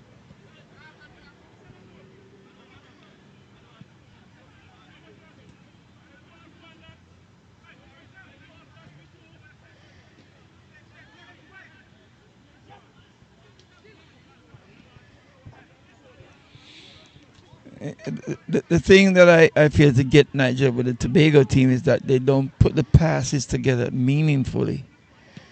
They just make a pass for making a pass.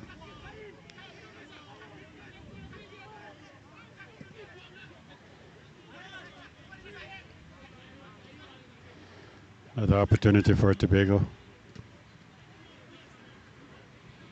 Blocked by the But it's, Plantation defense. well, one thing you have to know with Plantation, when they defend, they collapse on you. So you need to get that ball out Oh, really quick. real quick. Yeah, let it go really quick. Split seconds. But so far, game started up tempo. They kind of tone it down a bit. Which is expected last 6 minutes in the game unofficially.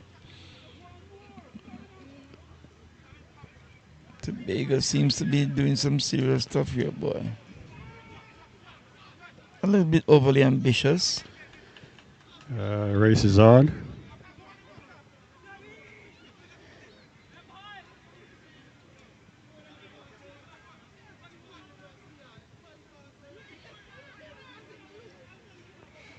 Another corner kick. Plantation. Not bad at first half, Nigel. I'm impressed with the work of Mr. Warner in the goal and the Plantation team. Well, yeah, and you know To a lesser extent, the Tobago. Tobago team, their defense is actually doing very well. Yeah, I the mean, defense is holding them in the game. the few times that they were able to, that Plantation were able to get through them, they were back really quickly.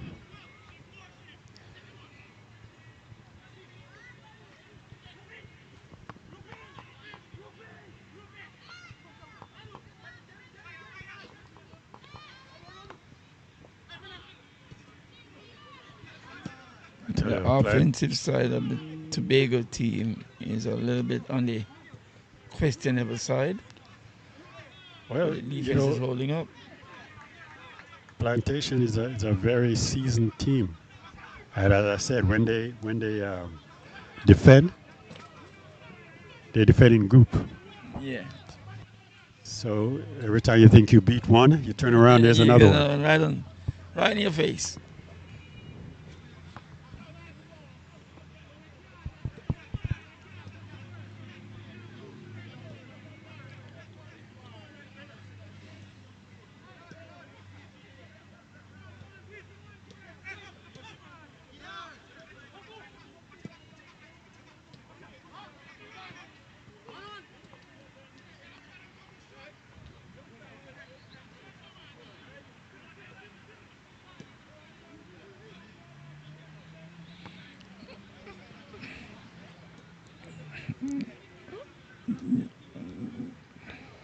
Tobago just turning over the ball unnecessarily, Nigel, and does give Plantation more possession of the ball. They don't keep the ball at their feet, pick their head up, and make the passes as they see it.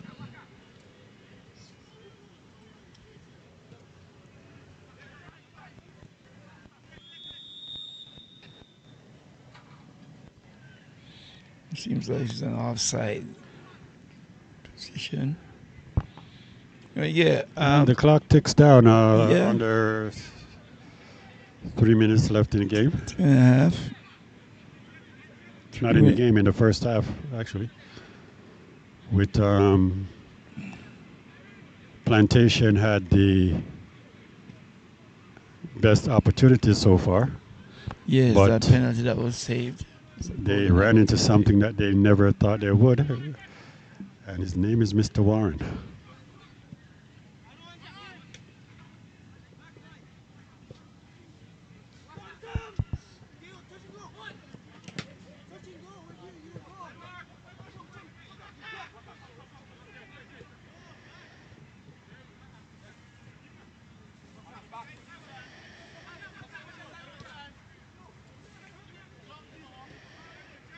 And that's like a cheeky play there by Tobago. Just throw the ball past the Plantation guys.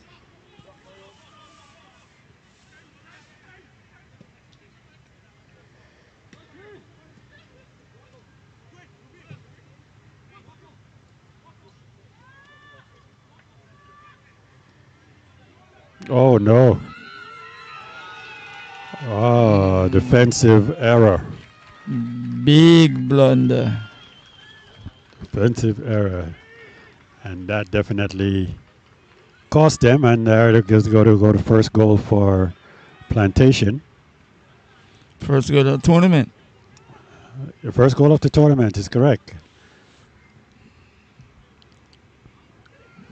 Goal scored by number 9 of Plantation.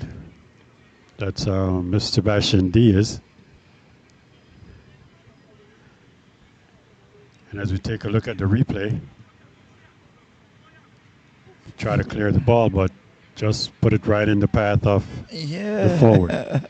I mean, what would you be thinking by kicking the ball that way? He's trying to clear it.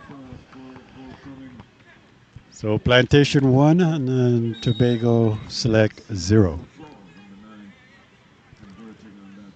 And I guess it takes something like that to beat Mr. Ward. Yeah, he's out of position. He's He's not expecting that one. Not again. Not again. And oh my God. Number 60. Mr. Ponal. Shane? Kishan Ponal. Mr. Ponel, I mean, the floodgate has opened. Yeah, with less than a minute to play. Well done by Mr. Ponel. You know, Keyshawn that is. Thought this was going in 0-0 at the half. Well, you know, this is the beauty of this game. Yeah. Never knows. You never knows. 2 simple errors, 2 goals. Yeah, you pay the price. You know, as the referee look at his watch, and that is the end of the first half. Well, the game was head-to-head, pretty much until the end, where last minute of the game, where last 2 minutes of the game. Simple errors. Simple errors. And you know what happened when you have simple errors converts into goals. And that's exactly what Plantation did. As we take a look at some of the attendees come out to, you know, watch their young players portray their talents right here at the 2025 Casa Youth Classic. It's a good sign of seeing some great people out supporting the youngsters. And as you can take a look at the smoke that's coming from the jerk stand, you know, this is a beautiful facility right here in beautiful Lauderhill, the city of Lauderhill. It's called Jamaica Hill, something like that. Hey, listen, might as well with the board that we have in play right now. You know, um, we got to give it up for the Casa board. Yes, you have Put this year-to-year tournament year-to-year together tournament. They have it by the back of their hands. for They know these exactly young, what they're doing. talented players to be displayed in front of many colleges, college coaches, professional coaches, scouts, for them to portray their talents. Sure. And of course, year to year, Whoever came up with this idea to do this for the kids should be rewarded handily with a honor from the city of Lauderhill. and I tell you, year to year, you know, because of this tournament, there are many scholarships that has been handed out.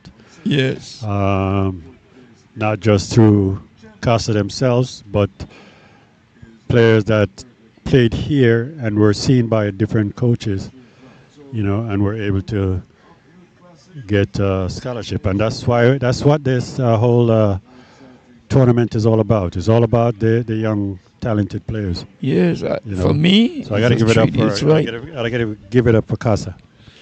Putting this Certainly. on. We're going to take a quick commercial break, and when we come back with the second half of our featured game. Yes, it's Casa time again. Come join us for the open ceremony on Saturday, January 25th at the Lauderhill Sports Complex, 7500 West Oakland Park Boulevard. I'll watch it live on YouTube at Flexx Sports. Don't forget to subscribe to our page. See you.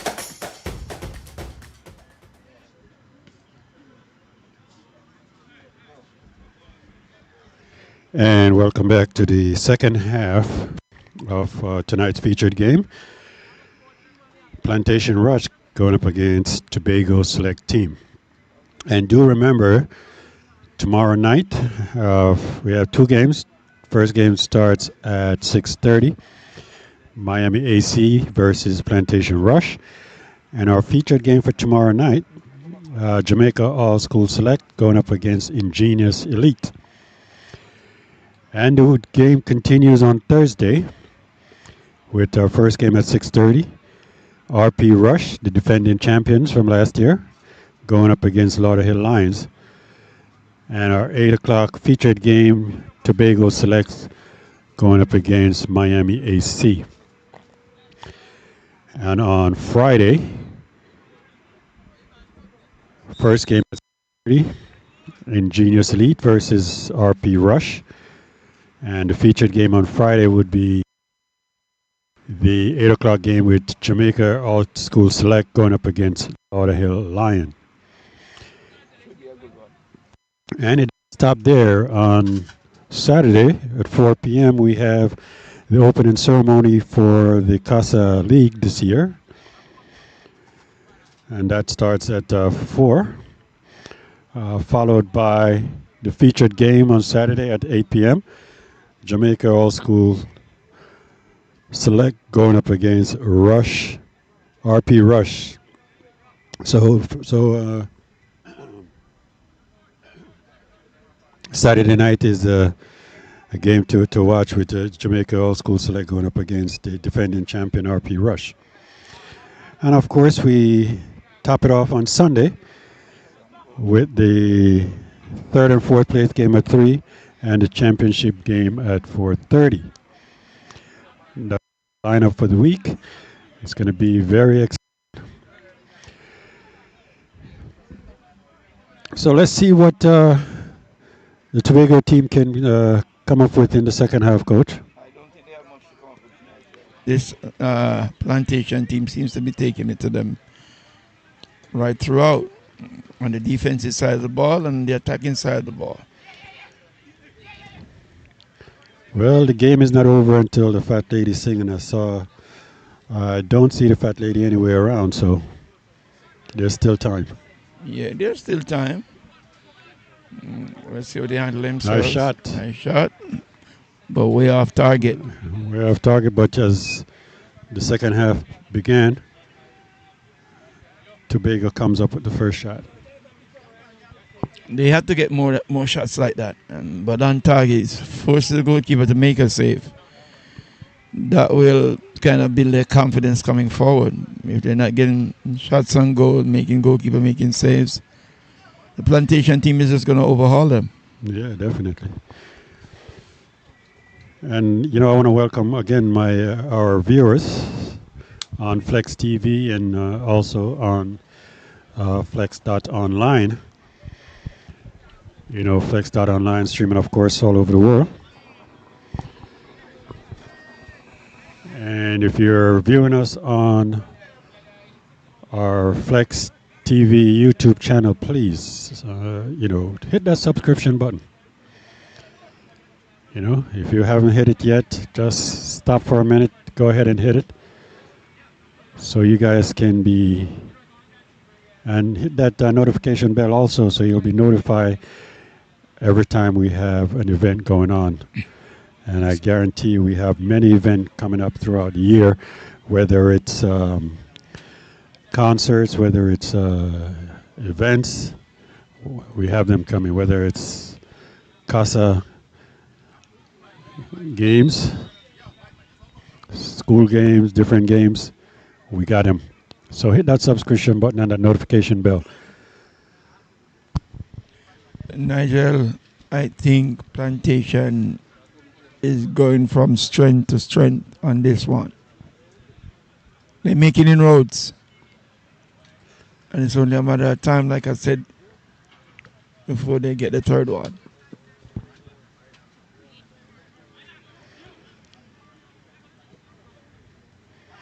Well, as I said before, Coach, I know the quality of Plantation and Plantation players and the system that they have there. And of course, sitting on the bench over there, Coach Anise and Coach Chris, a veteran in this business. And I can speak for Coach Anise because I had two sons that went through his tutelage. Yeah. And when it's high marks, it's high marks. And definitely took him to a higher level.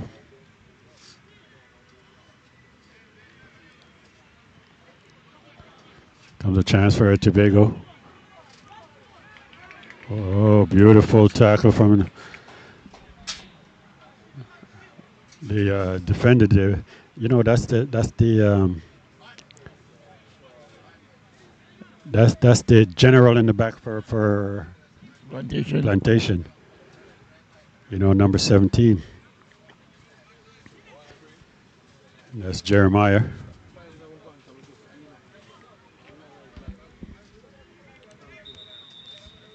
And he actually saved a potential goal right there. Yes, certainly did. And that's what you do on your defensive side of the job. Protect your goal at all costs. And he did that very well. And that corner kick went nowhere.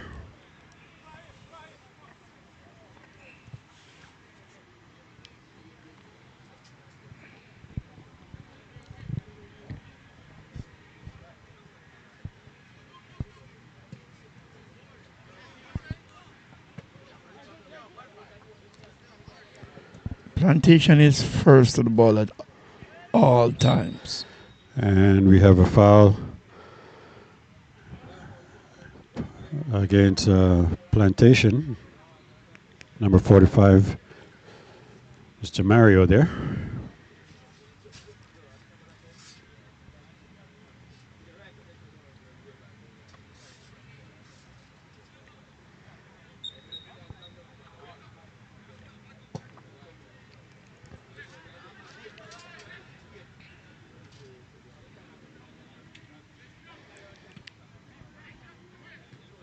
I guess what they do with the Tobago team, Nigel, is to build a Tobago program.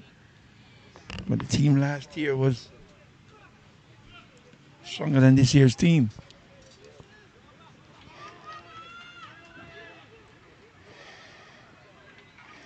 Shot on goal. Missed opportunity for Plantation there. Yep. The attacking shots of the Plantation team is Well, you mentioned something to look at. Yeah, you mentioned the Tobago team, coach, and it's definitely this is a definite good look for them.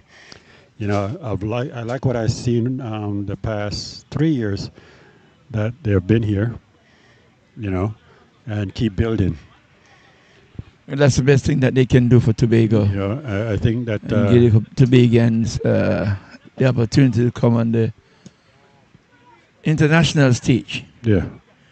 And to display their quality here, there, and everywhere so that everybody can see.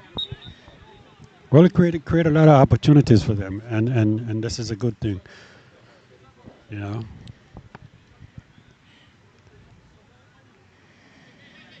And we have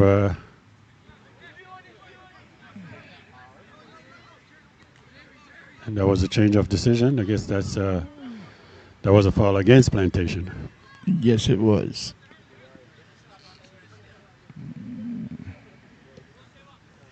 You know, coach. As this tournament grows, you know, I would love to see more of the small islands get the opportunity to bring their teams here.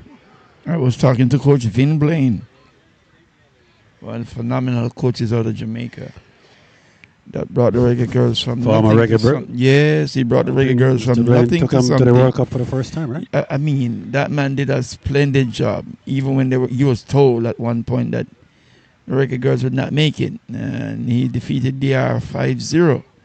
So I know his qualities and what he possesses. And he's there in U.S. Virgin Islands. Well, I had a great opportunity to Working interview with them. Mr. Blaine and to you know get a good listen to his story. Yeah. And I tell you, phenomenal coach. Yes, he is. I remember when in 2010 when he called me up and said, "Hey, let's get this going for the girls. The girls in Jamaica needs an opportunity." And we sure made it happen. I've seen so many people jumped on now, Nigel, and said, "Oh, what they do for reggae girls," but they didn't know where it all started. And that's the man behind it, Mr. Vin Blaine. We have a foul against Tobago there.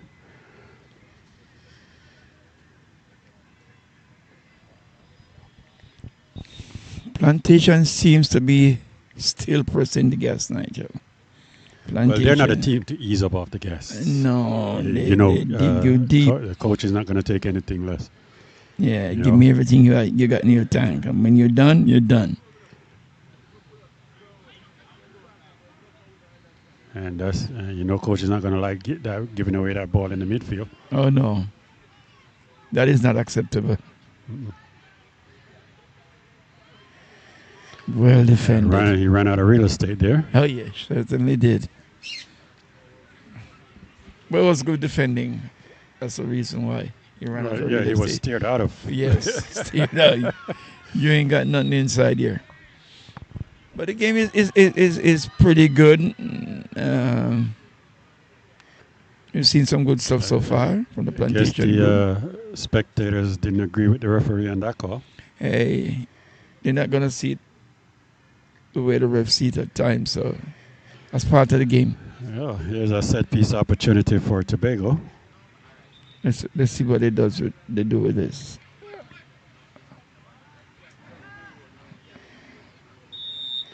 And that bicycle didn't go anywhere. I But good think attempt. I think the chain slipped off. Yeah. The chain slipped off on that one. Just committing a foul inside the box. Plantation on the move again.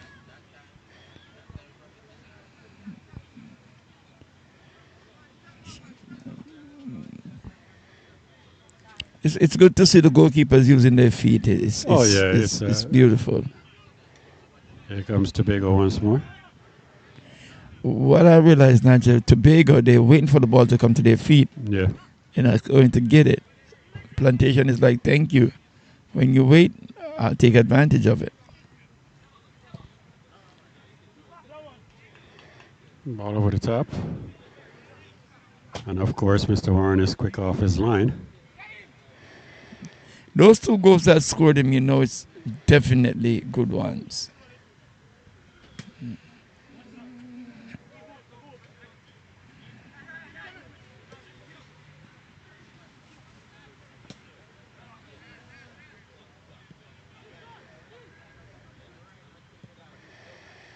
Beautiful through ball.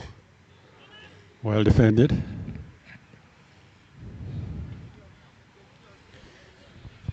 Plantation is all over them at this juncture. The Plantation team seems like it's only a matter of time, like I said before separating with that number 3 goal and then go for the 4th one. It looks very much like a plan for the coach to score 3 or 4 goals in this encounter.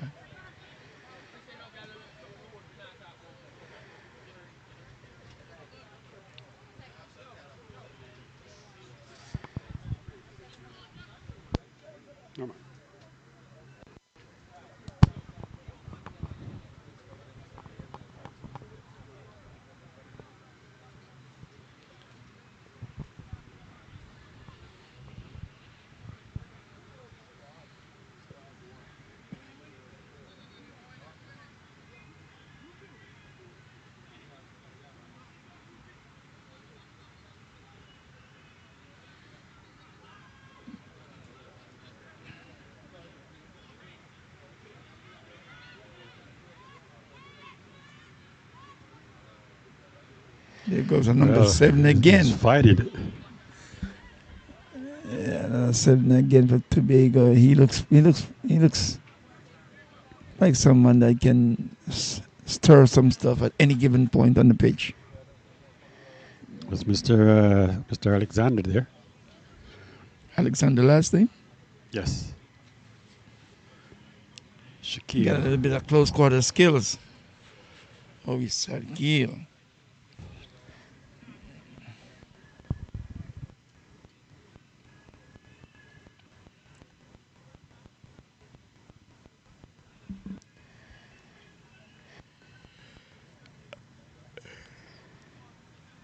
To take a look at other activities going on in the background there.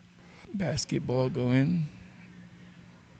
And if you could another the corner, Plantation. I tell you, this Keyshawn is giving them a warm time here. He's a handful. Another corner. Second consecutive corner.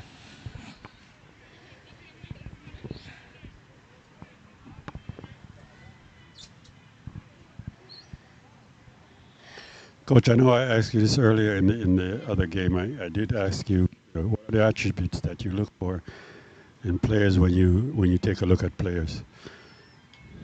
Like I said, there's a holistic approach that you have to take, but the ones that stands out to me are that player that takes the ball and do what he or she has to do with it to make sense, and decision making. Decision making can be factored in many different ways.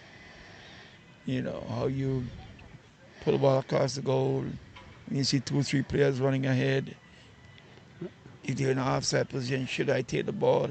Should I pass the ball? And I guess stuff like that. And I guess that comes with the confidence that you have once you get that ball. Yes, to make sure that. And the thing is, if you're a field general, like I see some of these youngsters wanna be, once you get the ball at your feet, you should know exactly what you want to do with it. Not 5, 6, 10 seconds later.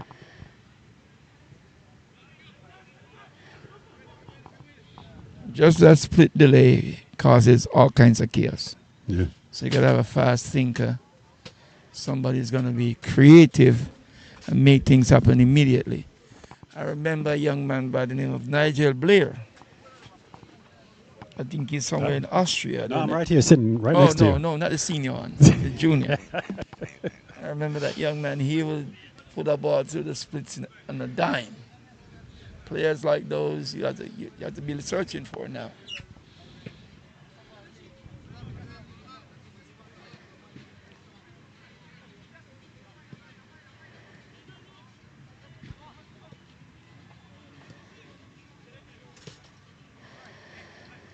possession time for Plantation. Yep.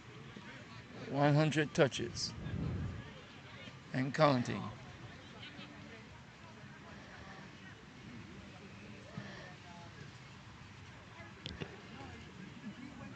No, Tobago's just rushing in. Long shot. Oh, took a player out.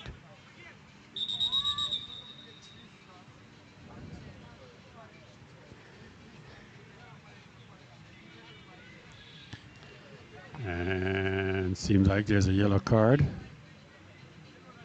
issued to number 11 of the Tobago team.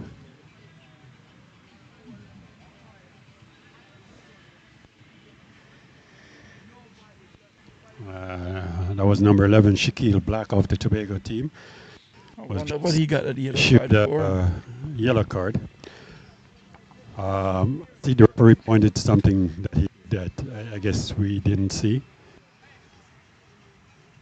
But obviously he protested, so he knew what he did. Yeah. Yeah. Maybe he lipped off a bit. These are with these young players nowadays.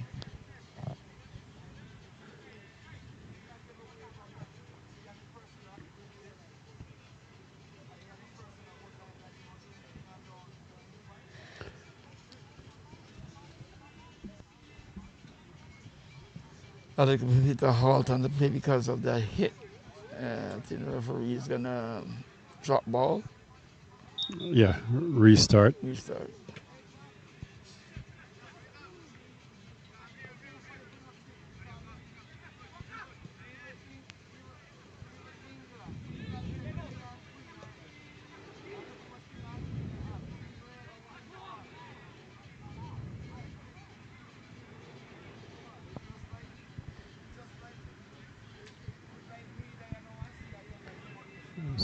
Substitution for Tobago.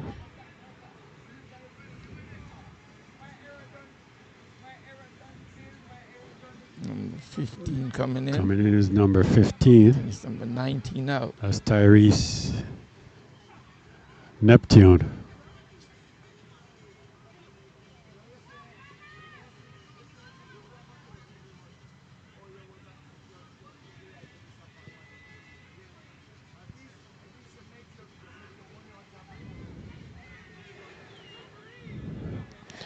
No, you're not going to get that call.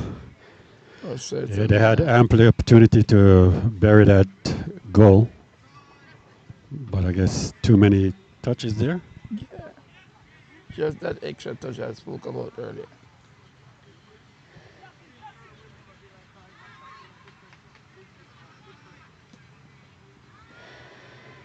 Beautiful through ball.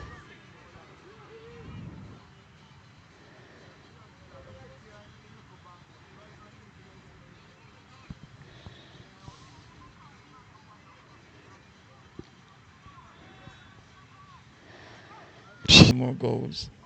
But if we catch them on the counter attack, then we take advantage of it.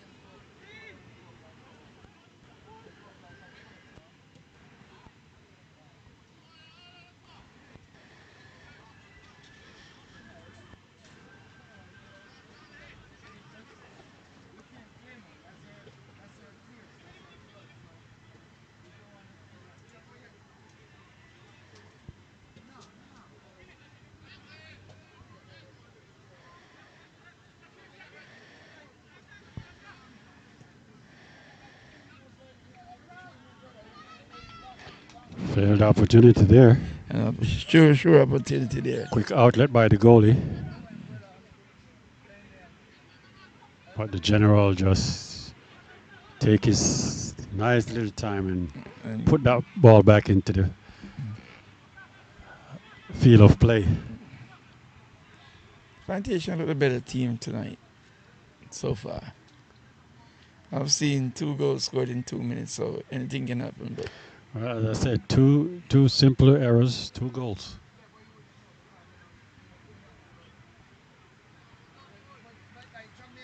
Throw in for Plantation.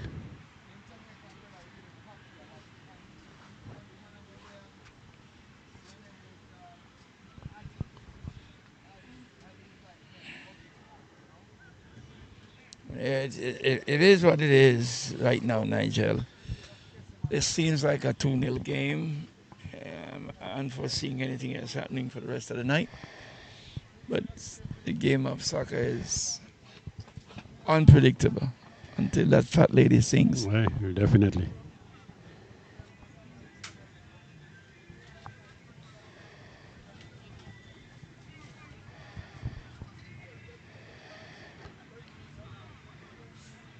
Just a reminder again for our games tomorrow, 6 o'clock game, 6:30 game.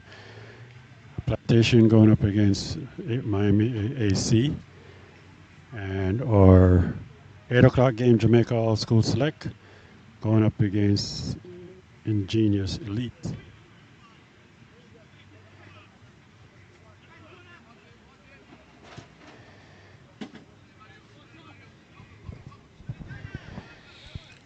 Should be a good game. That 8 o'clock game tomorrow night. As a matter of fact, that doubleheader. And the AC team with. Beautifully done. Beautiful The goal. game is not over until it's over. Yeah. Goal scored by number 11 to Shaquille Black. But it all started with Shaquille Alexander. And now the score stands Plantation 2, Tobago 1. Like we said, it's an unpredictable kind of stuff goes on in the game of soccer. So it's not over until it's over. It's never over till it's over.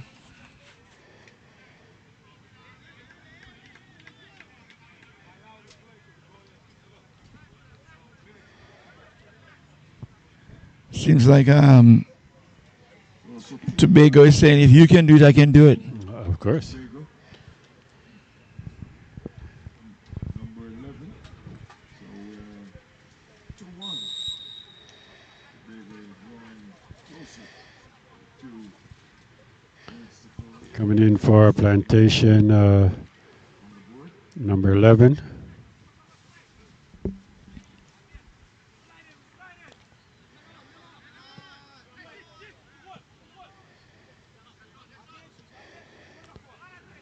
Number 11, number 2 coming in for Plantation. 11.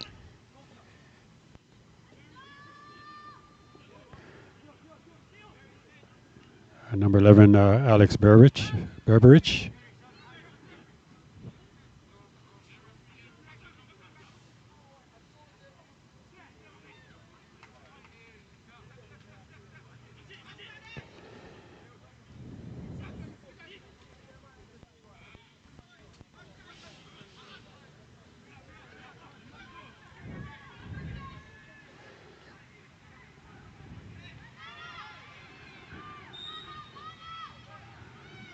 And that's a foul against Tobago. Tobago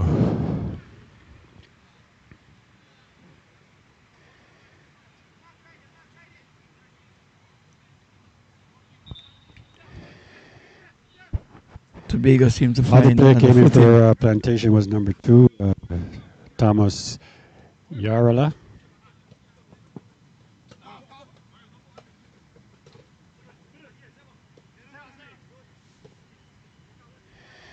Now the tempo is going to step up right now because nice shot, but simple for Mr. Very simple for Mr. Warner.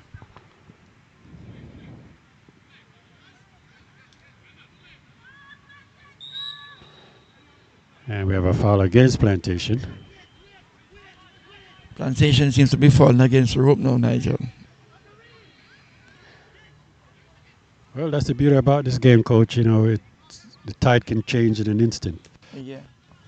One goal scorer changed the whole tempo of the game. Momentum goes the other way. And I guess that call was reversed. It's a foul against Tobago.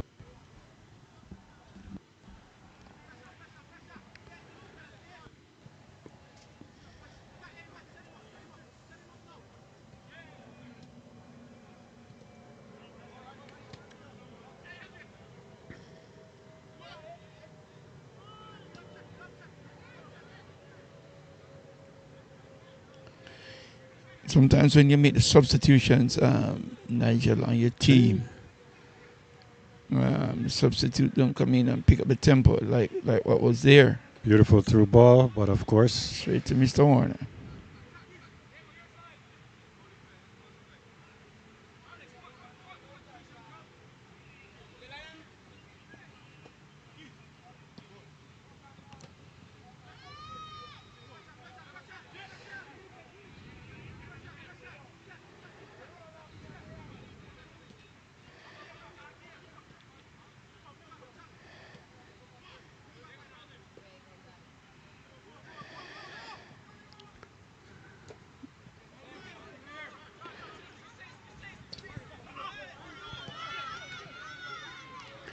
no call by the referee.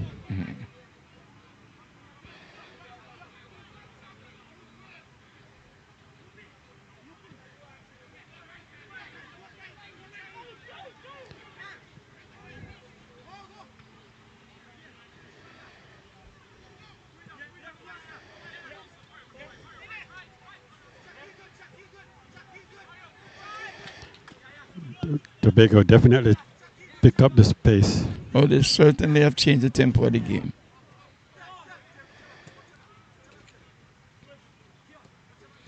Fighting, they've got some renewed energy. And Plantation on the move. Ball across the middle.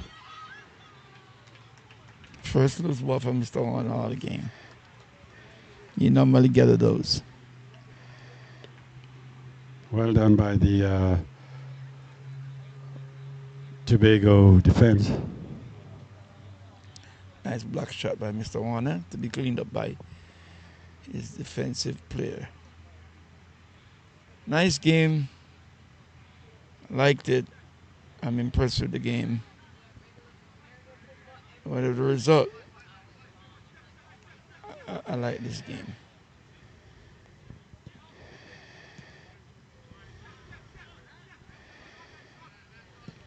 It's one thing that affects the Tobago team in turning over the ball easily.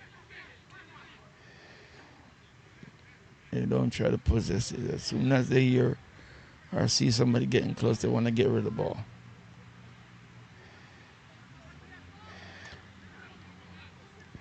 I tell you, Mr. Keyshawn is a player to reckon with. Beautiful ball.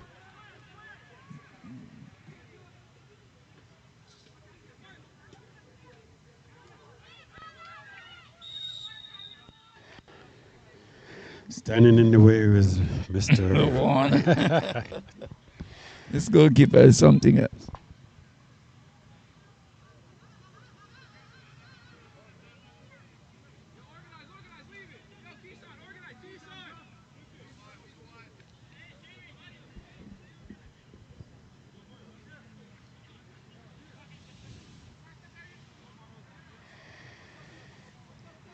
And unofficially under 5 minutes left in the game with Plantation up by 1 goal.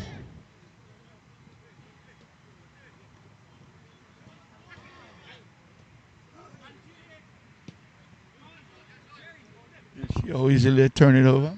Plantation that takes it and miss the attack. Now, I'm wondering if it's the turf. Why did they turn over the ball so much? Why the ball is not reaching the players.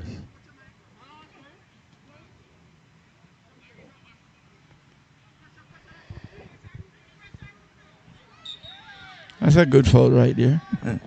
You can't allow Mr. Ponan to go about his business. So trip him up.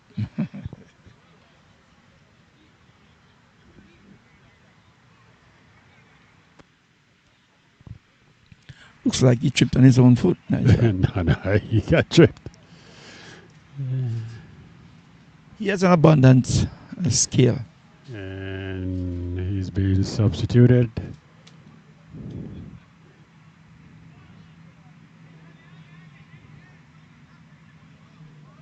Have 2 players coming in. Currently, 9 moments of the game. Plantation leads 2-1. There's still a little bit time left to equalize. The first game ended in a draw. So it looks like that's the kind of afternoon we could have, but it's too early to tell. Thank you, our sponsors.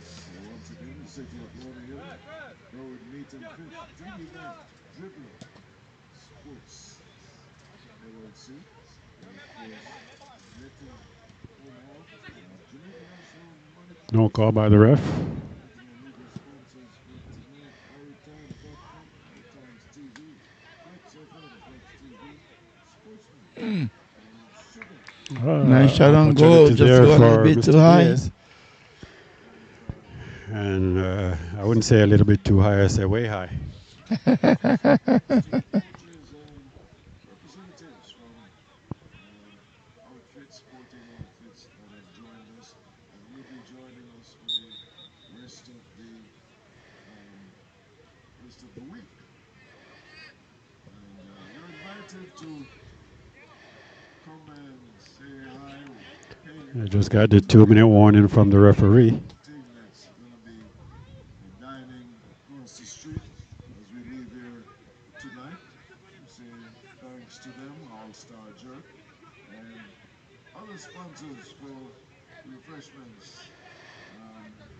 Carol Chin, Beautiful through ball. sponsors for food and beverages. Montego This could be number 3. Blocked Jerk, currently.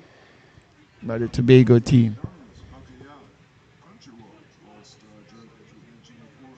Carl Seafood, Leonard Gidden, and Minister Juliet. People's Choice also chiming in. Betty's Woman, Arizona Sisters LLC, Blue Marlin Towers. Ball gave away.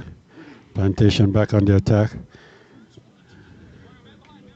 Just like I said before, once they get the ball, they just throw it over to you and say, here, Plantation, attack us again. 18 seconds on the clock, unofficially.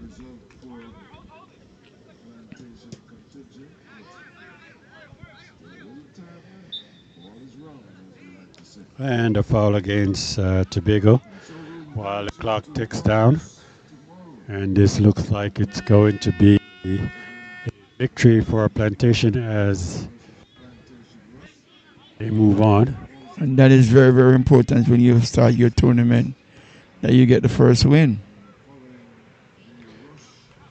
Remember, you can also see Plantation tomorrow again, going up against Miami AC, and that game is going to be at 6:30.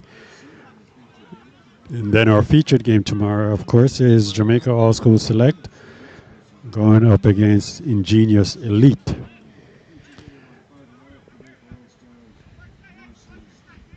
And please remember, if you're watching us on Flexx TV or our YouTube channel, please hit that subscription button. And don't forget to hit the notification bell too, so you can be notified whenever there is a event going on our channel. That's the sound of the and that is the final whistle. And Plantation was victorious with a 2-1 win over Tobago Select team. Like I said, what I like so far, Nigel, in this tournament, it brings the best out of these players, and it's showing you definitely, yeah, Coach. And we wrap it up. Come here to show it up. You gotta show it up. With our first game tonight was Ingenious Elite going up against the Lauderhill Lions, and that game ended in a 0-0 tie. And of course, this Plantation game ends with Plantation 2 and Tobago Select 0. Until tomorrow, this is Nigel saying, Coach Brown. It was a pleasure being here one more time, and I enjoy working with the Flexx family. And remember, log in back tomorrow at 6. Good night.